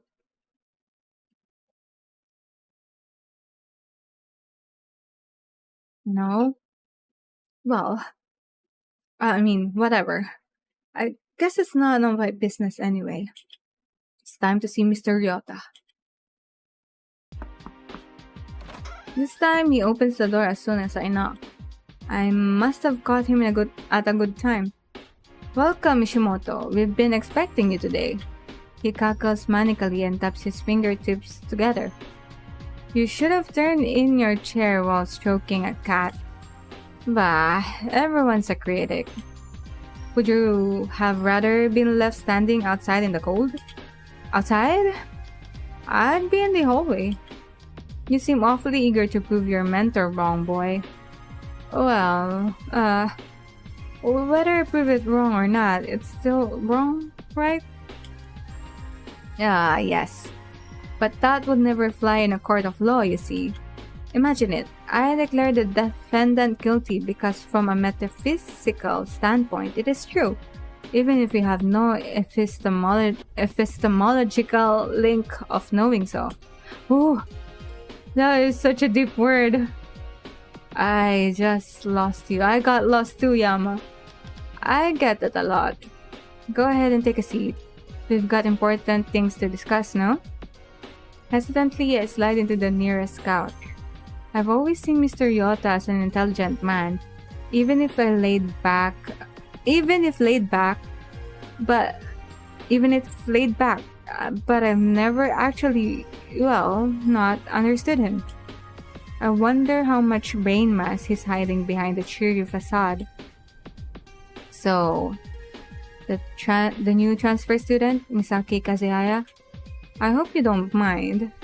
I did a little look up on her. You can do that? Well, there's no explicit rule saying I can't use the confidential database. I'm pretty sure that there is. Nope. I may be faculty, but I'm not a teacher. It's only stated that teachers have to request special permission. I checked the loopholes. Something feels wrong about this. What did you find? Well, if I tell you, then that's a solid breach of confidentiality. I don't want to go to jail yet. The food's too good here. So why did you tell him about that then? Mr. Ryota, I really worry about you sometimes. And this is me talking. So instead, I'd like to hear your thoughts on the matter, Yama. How did you two meet? And you mentioned that you left? Yeah. I close my eyes, letting the ever-constant hum of the air conditioner calm my nerves. Then I start talking. It's practically subconscious. My mouth dutifully repeats the train of thoughts running through my mind. Everything is calm, clear, slow. Therapy. Something that I've gotten used to over the years. So I easily turn my brain to the topic of interest. Misaki Kazehaya. I'd met her when I was young. Not too young. A baby still forming a baby still forming thought patterns and ideas about the world. Huh? But young enough to be highly impressionable. It had been on a day when I thought nothing could make me smile. Not the vibrant lanterns shown between the roofs of multicolored booths. Not the festive rhythm of the taiko drummers, urging on the parade of light-bearing dancers. Not the stands in which a variety of nutritionally questionable foods were being served. Not even Rui. Rui, who dragged me out of the house despite my best efforts to stay miserable. And it was only around an hour into the festival, but I was ready to go. When Rui went to the bathroom, I seriously considered ditching her and going back to my room. Apparently, I was calling deeply at that. I didn't know it until a passing girl suddenly stopped in front of me. Does your face always look like that? To say the least. That didn't help my foul mood. I glared up to her. She was pretty. Well, that was the first thought in my head. That instinctive spark of appreciation whenever a guy sees a pretty girl, no matter how much he wants to feel otherwise. Her hair was braided back into an elegant half updo. Light ebony curls framing her porcelain face. Big eyes, long lashes, pointed chin. The kind of traditional beauty you might see in a kimono commercial. Of course, the first spark of interest was immediately overridden by indignance that only an 8-year-old boy could feel. What are you looking at? Don't look so grumpy. You should be celebrating. She didn't know anything, of course. Not until a few months later. Festivals are stupid. They're not. Why? There isn't even any reason to celebrate. The girl's face twisted into something resembling anger. It looked strange on her face, like a guinea pig attempting to seem menacing. You don't even know what the festival is about, do you? Well, of course I didn't. But I wasn't about to admit that. Of course I do. Oh yeah? What's it about? Well, you make lanterns? Uh-huh. And? I fisted my hands at her condescending tone. You write wishes on them and stuff? Wrong. I'm not. Yeah, you are.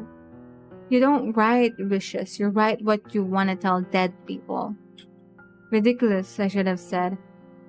Why would I even want to talk to dead people? But I didn't mock it. I couldn't mock it. Dead people? Yep.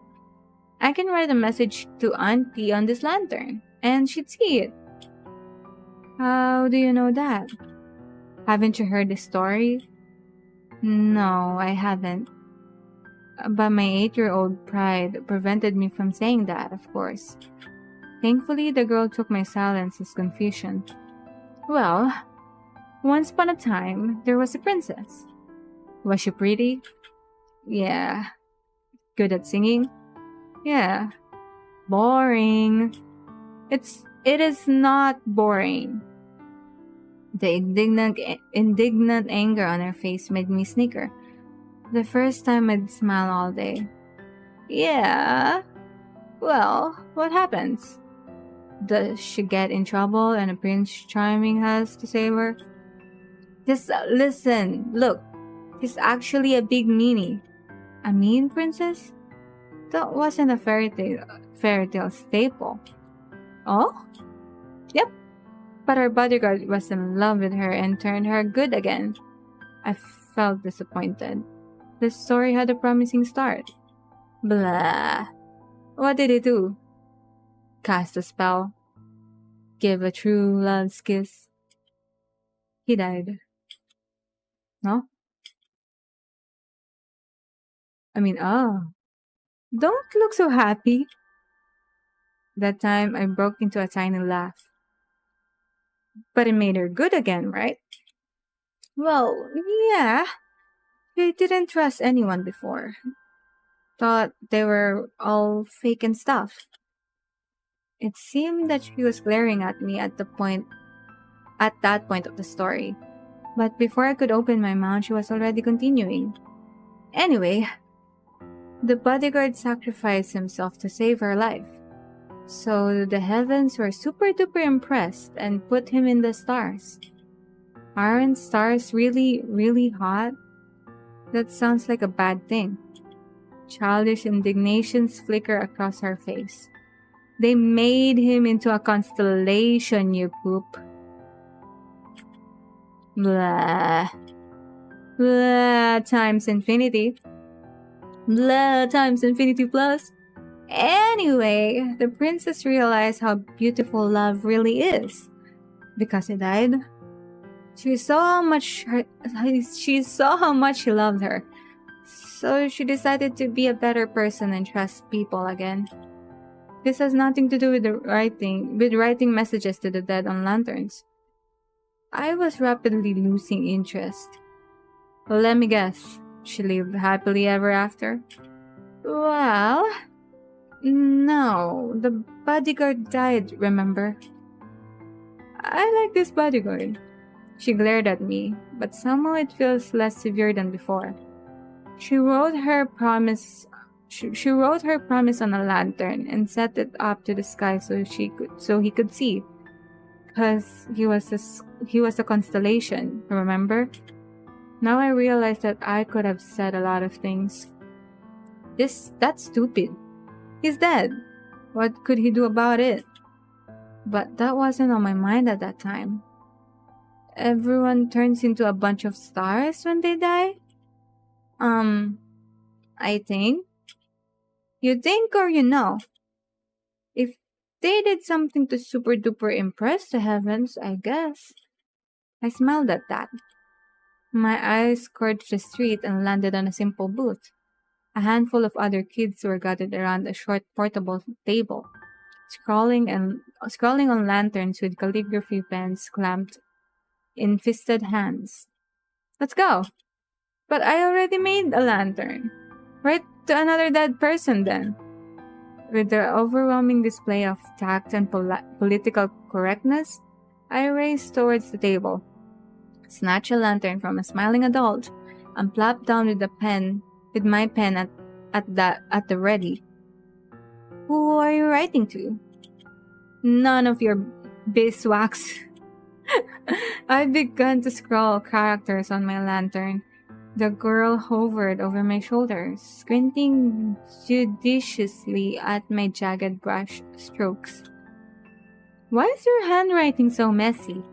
It's not messy. I can't even read it. I whipped around, narrowing my eyes accusingly at her own lantern. Well, yours. I searched for a fault, but not only was her lantern graced with perfect calligraphy, it also proudly bore a few elegant cherry blossoms. Well, yours looks girly. She raised a single eyebrow. It was a remarkably sophisticated expression for a 9-year-old girl to make. I am a girl. And there was nothing much to say to that. Yama! Where have you been? And it was as if Rui had materialized out of thin air. I hadn't even noticed the rapid pitter-patter of her footsteps. Sorry, Rui. Jeez, could have told me. You're in the bathroom. Clearly displeased, Rui turned her back on me, but smiled at the other girl. Thanks for taking care of him. Surprisingly, the girl smiled back. Easy as you please. Well, weren't they getting along just fine? Why did they have to give me such a hard time?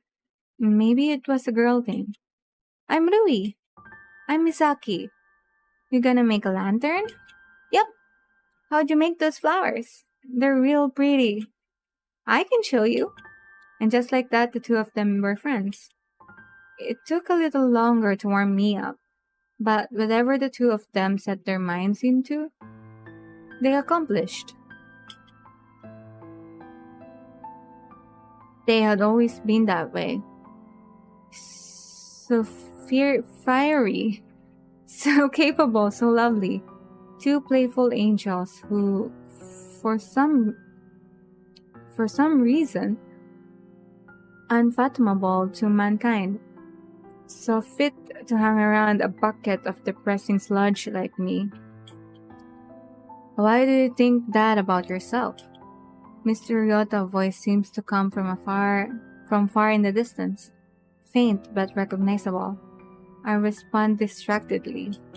You know me. I'm not useful, or popular, or particularly intelligent.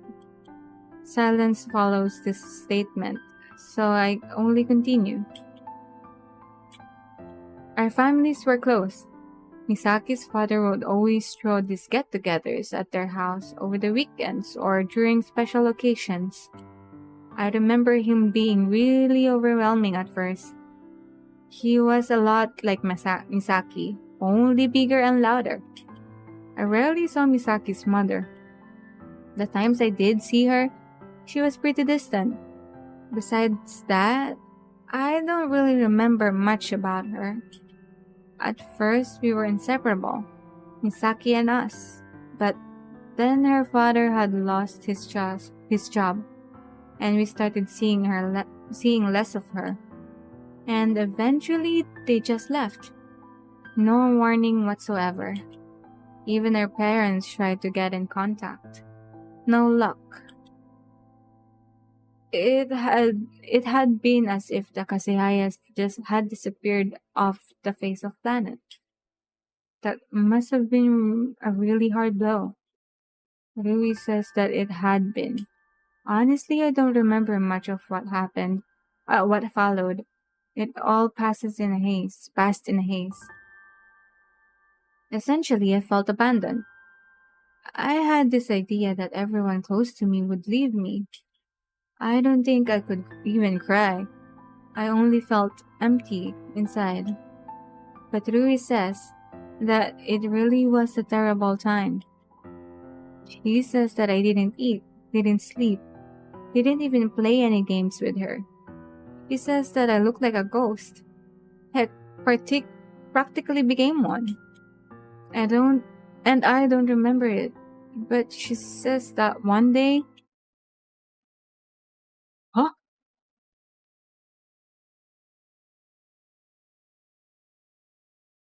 Uh-oh. Mm-mm. Nuh-uh, no. No, how old are you when that happened? Yama. Yama, what's wrong? No, sorry, that's it. Sub-story over. Are you sure? You do realize that the entire point of this therapy is to share your sub-stories. It's not a burden, Yama. I'm glad to hear you out. Same here. I feel tired. I think I'll have to stop here. It's mainly an excuse, and a very effective one for therapists. Mr. Ryota immediately nods in understanding. Yeah, we cannot push someone who doesn't want to share anymore. That's just gonna scare them, and they will feel obliged to do it, even though they're not comfortable with it. So therapists cannot force their patients to continue, especially when they say they don't want to continue anymore. So yeah, thanks for confiding in me. Just know that what you felt was completely valid. I'm sorry you had that trauma. Can I know how the trauma started? Like, what triggered the trauma? What was the trauma? Can I know how the depression state started? It's fine. I got over it. I'd like to go now, if that's okay. If you're sure. Is there anything else I can do for you? I'm okay. Sure you don't want a lollipop? Yeah, I'm pretty sure. But thanks. Have a good day, Yama. But at least take this prescription. Prescription? Seriously? Then I actually look at it. 1 bucket of ice cream to be eaten guilt-free. Oh, as far as the administration knows, this is totally a legitimate treatment. It is. It is. In my case, it's not ice cream. It's desserts. It's a cake. If I don't have cake, then ice cream can do because it's more accessible than a cake. But if I have cake, if I have chocolates, I would purge on that.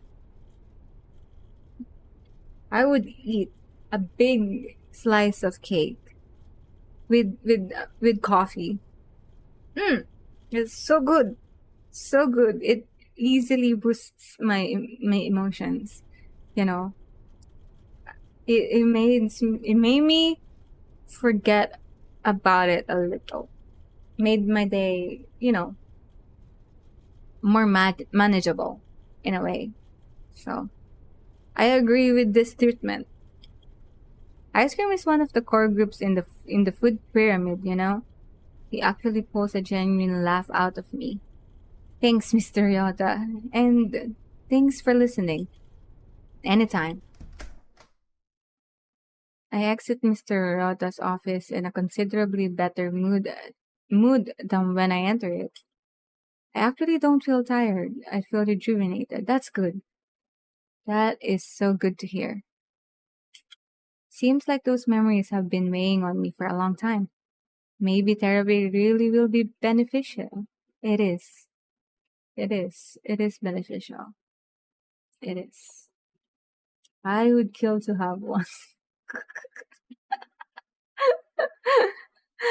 you know? Oh god. Oh god. Trigger warning, okay? I know trigger warning is late, but god, this story is heavy. It's fucking heavy. Deciding to take his prescription to heart, I head straight to the downtown shopping area. With my mind cleared, I get to pay a little more attention to the weather. Beautiful cloudless skies, the slightest hint of a cool breeze. You? A girl careens from around the corner and nearly crashes right into me. Her glasses flash dangerously as she tips her newsboy cap over her forehead, studying me with an intensity that could rival an electronic microscope. Me is all I can manage to say at the eccentric sight. Yes, you. An idyllic, unlettered civilian. Perfect. A hint of satisfied smile tugged at her lips. From what must be the 100th time today, I feel a keen sense of impending doom. Respond to my questions with either yes or no. Do not deviate. Do not invent. And for the sake of both of our sanities, do not dawdle. First, am I correct in assuming you are an academy student? You must have got the wrong person. I've never seen you before. How can you judge the purpose behind this encounter without knowing the criteria I have set in my approach? I am not mistaken. You are my target. It doesn't take a genius to sense that this girl means trouble. I decide to conveniently ignore her and step around her. She only steps with me, blocking my path again.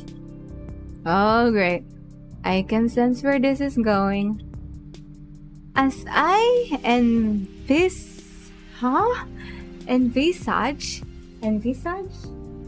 Let me see. Envisage. Sage? Okay. Envisage. As I envisage, subject demonstrates a remarkable inability to utilize basic cognitive functions. Excuse me? Talk about uncalled for, abusive words, overly complicated language. She clearly has a few screws loose. Maybe I should call the cops, see if they have a runaway mental patient. But she's not wearing hospital clothes. Look, kid, I don't know what your problem is, but kid, the pleasantly cool air suddenly develops a rather harsh chill. She must be in one of those paces. Just another 14 years old expecting to be treated with the dignity of a grandmother. Albeit a 14-year-old who apparently memorized the dictionary. Well, whatever you are, generally speaking, it's pretty rude to just run up to some random stranger and insult them. Truly, your idiocy has risen to a level beyond what I had previously summarized. She immediately digs into her pocket and flashes something in front of my face. Shigure Enomoto, freelance detective. Legally certified to inspect crime scenes, obtain private files, and if necessary, interrogate unduly inquisitive citizens with the observational finesse of a blind bat. And you shall note that I am 26 years of age. You don't look like 26, Shigure. You're 26? I guess you have good genes then. Lucky you.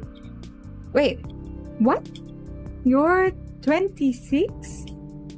Unless you presume to imply that you are deaf and as well as dumb, I suggest. But you're so short. I practically feel ice crystal forming in the air. Well, I should strongly prefer to be short of stature than short of cerebral matter, as seems to be your tendency. Excuse me? You're 26 years old and you're this is how you communicate to a 14 years old? Well, I'm not even sure if he's 14, but of a teenager? Really? Ouch, not a bad blow. But wait, if you're a freelance detective, does that mean that this is an interrogation? And I'm a suspect? If I have to go to the police station, do I get excuse absence from class? I see no need to reverse your expectation that you will be taking the unexcused absences as they are. Consider it an inevitably similar to your clinical depression. That stops me. What? How could you possibly... What would even make her think something like that? You might as well carry a sign. From your uniform, you're a student at the academy. From the fact that you're wearing it, you're attending school this morning.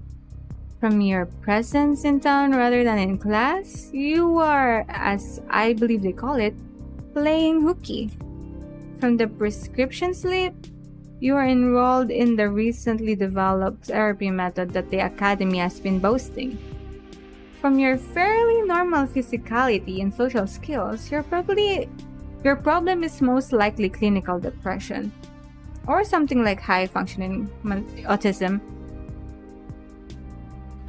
Honey, Shigure, who gives you the right to say things like that outside? Hmm? Hmm? Hmm? Hmm? Like, who says you could go out and blurt that out to people?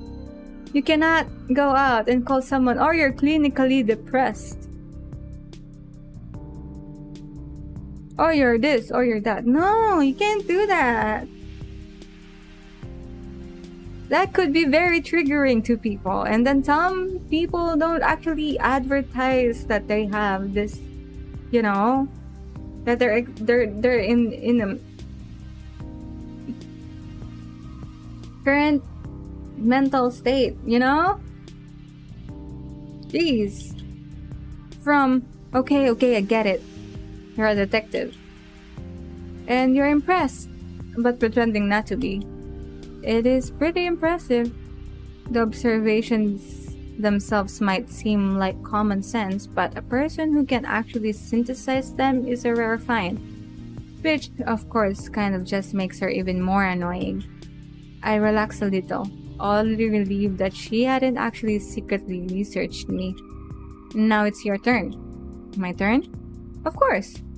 What can you see from my physical presentation? I invite to give your brain some much needed exercise. That gets close to firing me up. Close. Sorry, but I have a therapist's instruction to follow. Unless you have an actual business with me, I'd appreciate it if you left me alone. I step around her again. This time she doesn't move. But just as I think that I'm home free, I hear a soft whisper drifting from behind me. Do you not wish to play a bigger role in society than an inconsequential pawn in this game of life? Or will you restrict yourself to the confines of your own abilities just because of her? I quietly stop. Turn around slowly. Tell me, how do you know that? Right now. I shall, after you prove yourself mentally capable of comprehending the simplest of my explanations. Fine. She wants to play it that way? Let her play it that way. Time to focus. I'll start with... Oh, what is this? What is this? Her body language. She spreads her weight evenly on both feet, unlike most girls, who let it lie more on one side than of their hip than the other. Even weight on both feet. Almost sounds like a fighting stance? I guess she seemed relaxed, but with the bright-eyed look of someone expecting danger around every corner. That kind of weight distribution doesn't seem to come naturally. Maybe she was in sports, or maybe in self-defense at one point. For a while, from the looks of it, I'd like to guess martial arts, but I can't say for sure. There are too many possibilities. Okay, then maybe I should think about this a different way. Her movements are very crisp and close to the body. When she's speaking, she doesn't gesture very much, even when yelling. Generally speaking, sports emphasize emotions on huge scale, roaring in victory, bawling in defeat, the works. Not only that, but limbs are trained more for gross motor skills than fine motor skills. On the contrary, Shiguri has a very tight control over her hand, almost to the point where she seems stiff, which likely points to something high control, like ballet or archery, or a more subtle martial art like Wing Chun. What's Wing Chun? Well, that still didn't narrow things down too much. Time to move on. I've noticed that when she greeting moves, she primarily tends to use her right hand? This is left hand. This is right hand, right? Because this is my left hand. Right here is my left hand, and then this is my left hand. Right hand, left hand. So this is my right hand, so therefore this is their left hand. This is my left hand, so this is her right hand. Right hand. Her left hand is generally stagnant, while her right often takes the most action, adjusting her glasses or tapping against her hip. Probably safe to assume that she's right-handed. So she used to be involved in a high-control form of physical exercise, and she's right-handed. Is that all I can get from her body language? Well, she doesn't wear any noticeable makeup. She dresses like a kid, and she wears glasses instead of contacts, just calling more attention to her pathetic stature. Wait a minute. When I put it that way, it almost sounds like she has mental disability. Wants to be underestimated. Underestimated? I don't want to say this one because I don't want to be like her, you know. Maybe more of like she wants to be inconspicuous, but that's not in the option here. You know, like trying to blend in, I guess. But maybe this one. Even though she pretends to be indignant about being mistaken for a kid, it looks like that's her intent. Even though she's a freelance detective, she doesn't wear her badge anywhere or carry a gun. Or anything, really. She probably believes that being underestimated is a valuable skill. I can't say I personally agree, but hey, she's the 26 years old freelance detective, not me. Guess we go with clothes. Unlike the standard professional wear I might expect of a law enforcement agent, he's dressed comfortably. Probably can do that because she's a freelance detective. They also haven't been ironed in a while, which means either she doesn't care or she's a workaholic. Possibly a combination of both. Her shirt proclaims king. Conscious or unconscious? A conscious or unconscious association to her egotism? I can't tell much, but I find it strange that she dressed so casually and expect people to take her seriously. With her height and clothes, is it any wonder that she's often mistaken for a kid? And one more thing bothers me. She wears comfortable looking clothes, which I previously assumed were for efficiency. After all, chasing down criminals in high heels is a stupid idea. And yet something stands out. Oh. Hat and jeans? Glasses and hoodie? But glasses and hoodie is okay. The hat is not. But the jeans is too. I guess some detectives don't really wear hats because it makes them more. I think from my perspective, my opinion, it makes them more noticeable. Oh, I don't know. There's nothing wrong with it though.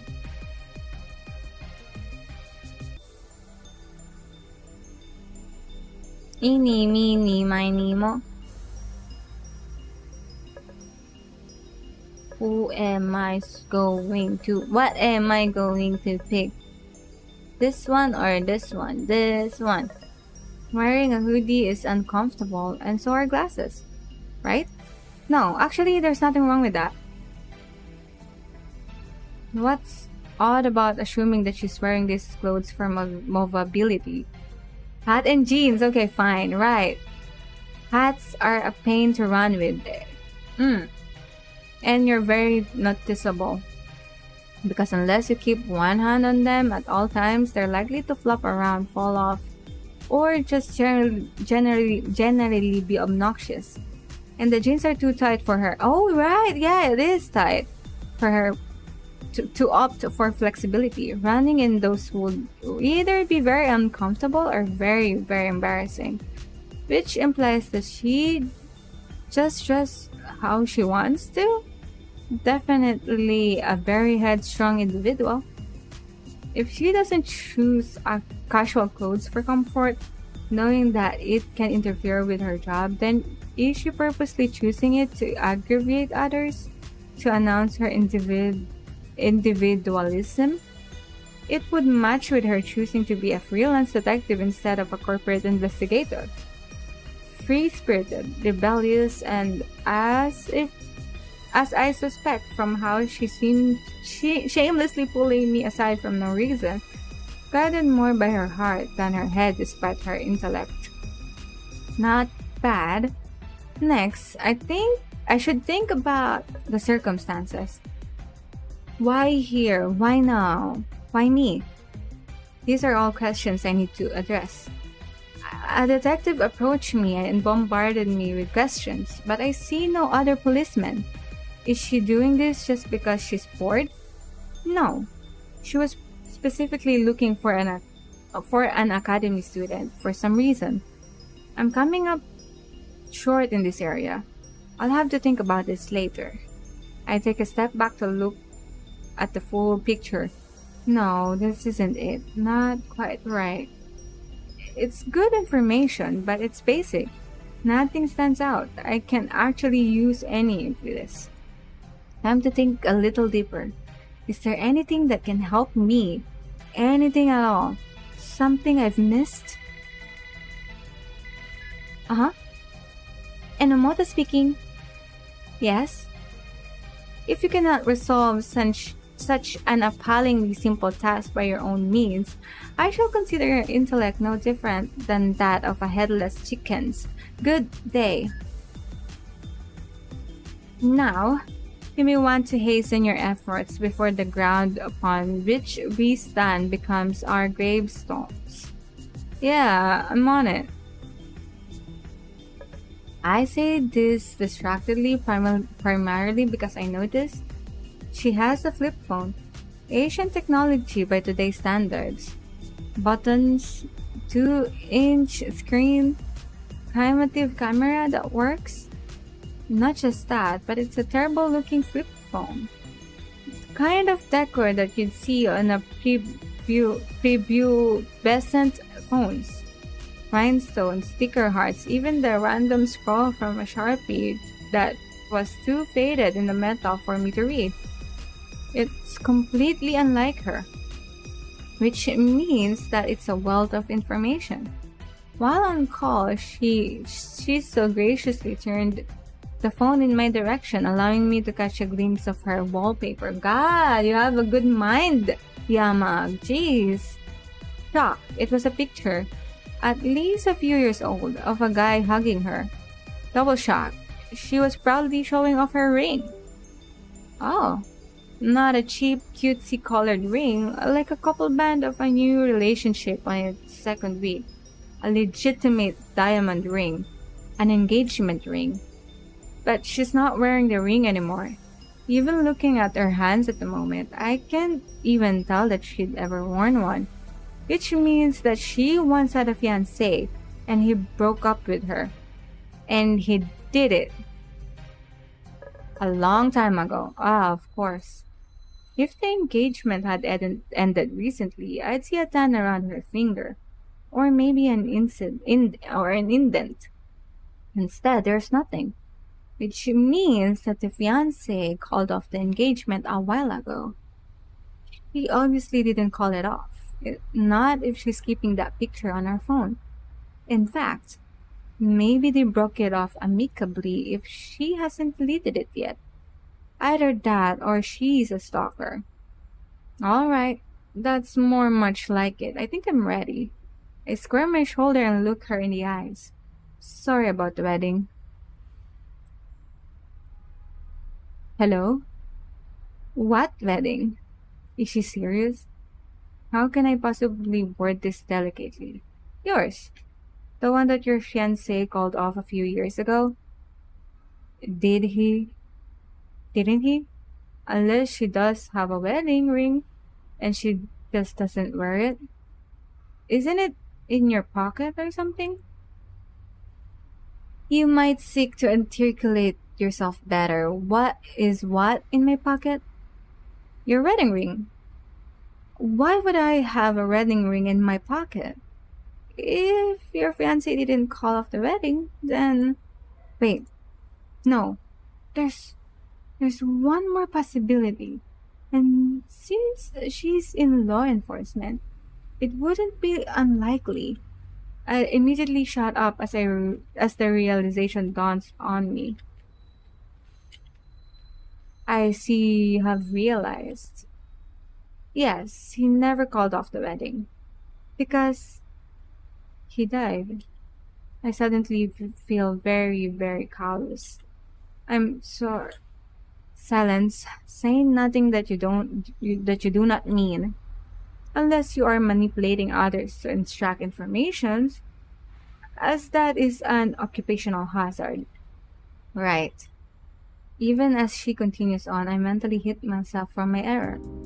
I shall admit, civilian, that you have done adequately. Train your senses consistently, and you might become moderately useful in the future. Thanks. Really, I'm overwhelmed. But I ask of you this.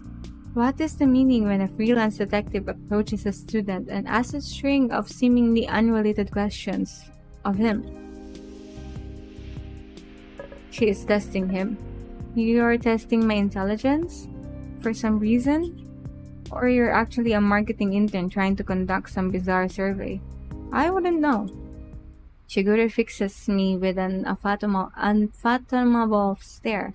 The only sign of emotion on her face are her eyebrows, which are almost raised to her hairline. What's your name? Sorry? Your name. This has nothing to do with the case, but if I protest, he'll probably smack me with more verbal abuse. Iyama Ishimoto. What is she thinking of?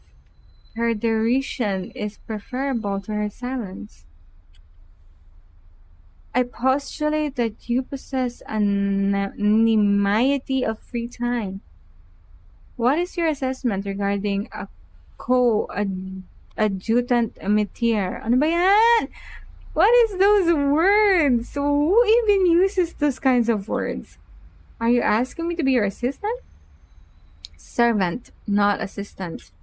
Oh, putting me on the job in the same sentence is never a good idea. I barely have enough diligence to hand out stuff in class when I'm called by the teacher. How much worse would my punishment be? My punishment be if I worked with a girl, woman, that this crazy, not the tension I'd assume, and yet examining piece of a puzzle, putting them together, framing the whole story. It was fun. Oh, I'm glad. I'm glad. Logic, ingenuity, resourcefulness, and almost nothing is fun to me, which makes it doubly interesting. Sure, why not? Good. I will require your contact information. Then be off. I take a moment to process this. That's it? Wait, how did you know? Know what?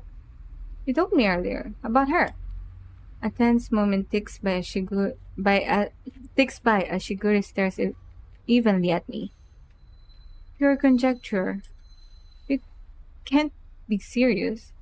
You did not appear to notice that my wording was intentionally vague. What? But You said, do you not wish to play a bigger role in society than an inconsensual pawn in this game of life? Or will you restrict yourself to the confines of your own abilities just because of her? Oh, classic bait for confirmation bias. Appealing to a person's general desire for significance. Allude to just one person for some added resonance. All you would have to guess is the gender. 50% chance of striking a chord in her victim. You probably guessed the girl from my personality. I'm not exactly the type to easily befriend guys. A bait. Just a bait. I see you understand. She pushes the phone into my motionless hand. I have registered my cellular number. Tomorrow, you will receive a text regarding your next assignment. Keep your evenings free. With that, she simply tips her hat, whirls around, and strides off. Is that okay to do? To involve a student into a case you're investigating? And not just involve her, involve him. You actually hired him to be your assistant without even entailing what he should do. Isn't that against her job description or her moral as someone, as an adult or something, to put a child at risk? Am I the only one who's thinking this? Am I like overthinking all the time? A bait?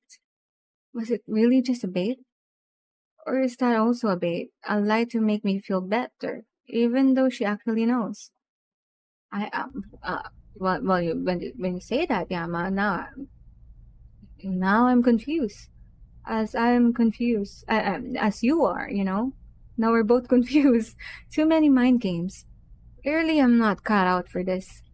Wait, what did I just accept? Was she serious? Am I actually her errand boy? What did I just get myself into? Oh, anak. Did you seriously follow me home? Huh? Why would we do that? We already know where you live, man. Hey, I know this voice. Hey! Oh, it's boys' night out. Let's go! Anyway, I have to end today's episode here. Whew. That was cool. How do I go back again? Okay, yes. Okay. Whew.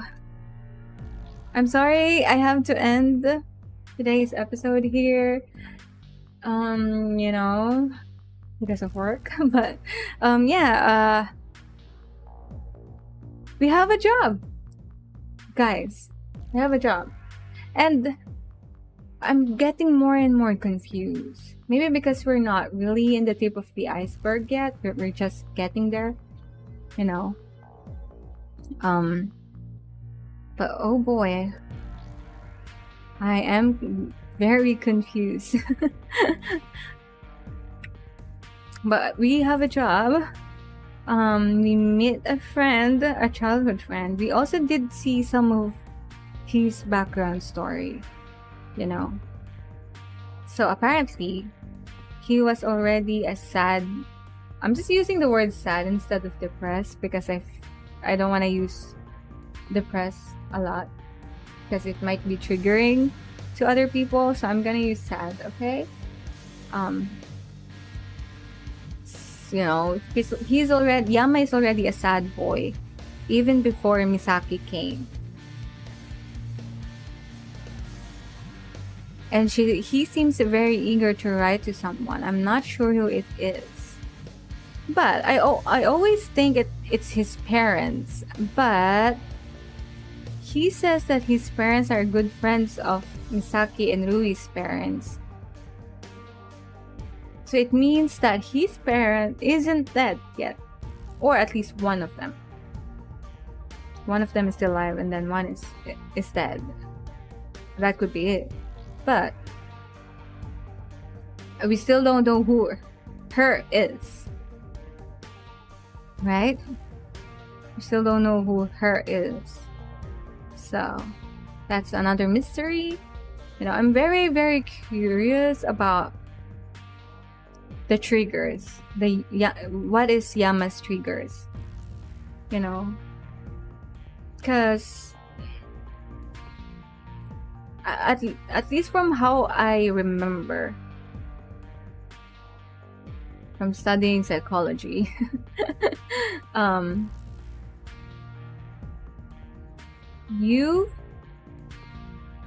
there has to be a certain point in your life that triggers something, the change of your mentality. I don't know how to put it in a very easy way. Easy meaning not triggering.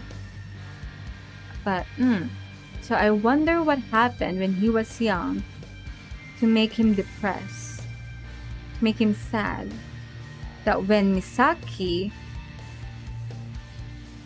left without saying goodbye, it triggered everything. That he was already sad, but Misaki leaving triggers the sadness more. So it's like he was already sad, and then when Misaki left, it triggered him to spiral deeper into sadness, thus became depression. That's how I see it. At least this is how I take things from my perspective, my opinion. It's been a long time since I've last read any psychological books or anything, so I don't know. I don't remember anything anymore. It's just some retained facts. I'm not even sure if it's facts anymore, from what I have studied before. So, yeah,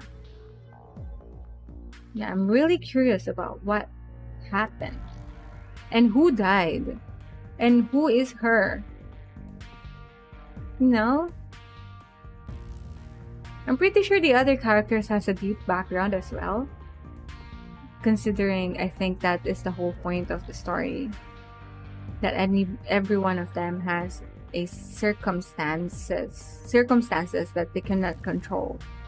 Thus they are like this, like for example, Misaki is hiding something, and we all can feel it. Who models and guarantees a surprise? What's the term did they use? Surprise excuse? I'm not sure. I don't remember the term they use, but I'm going to use the word excuse from teachers. That it's okay for her to not attend class because she's modeling. I don't think that's how it works.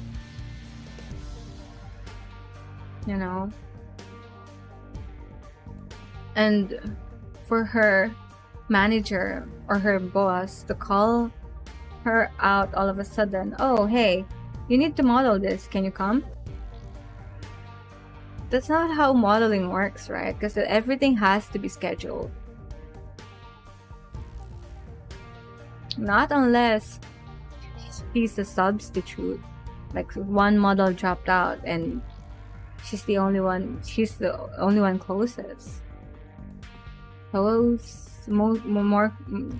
She's the closest one.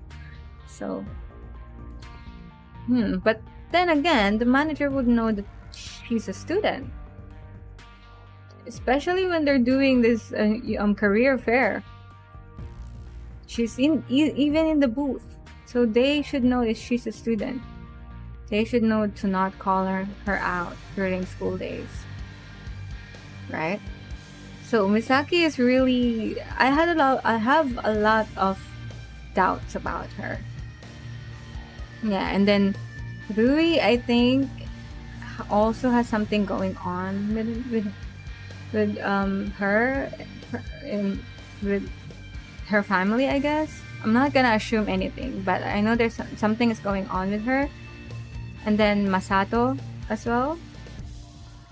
Our poor boy who we didn't get to interact with Masato a lot today, but yesterday we did see him not having any money. It's either he forgot to bring it, or he doesn't have money. So now that I think about it, it does sound like I'm assuming things right now, but you know, I'm just, I guess I am assuming things about Misato. I'm trying to supply, my brain is trying to supply something, a story, with the little information that I have. And then we have Yahiko, who is naive. We haven't really seen any negative side of him yet. He's just dumb and naive and very, very gullible. He doesn't seem to get mad as well. That's concerning, actually. Like, he just brushes everything off. And I haven't seen a person like that in real life. There are people who are happy-go-lucky, who are always positive, but you can see the shift in their faces, in their emotions. But because they're always positive, they know how to shift it back. And Yahiko doesn't have any shifts at all. So I'm also very curious about him. Elizabeth, not much, really, because we don't really get to interact with her a lot. All we know is that there was banter between the two of them, with Yama and Elizabeth, But I can just fix it in a thought where Elizabeth is trying to to make Yama notice her. Kind of like that. So I don't know much about her. I'm not really that curious of her yet. Especially her friend, who we don't even know her name yet. So, Again, it's a little progress compared to yesterday, but it's good enough for me.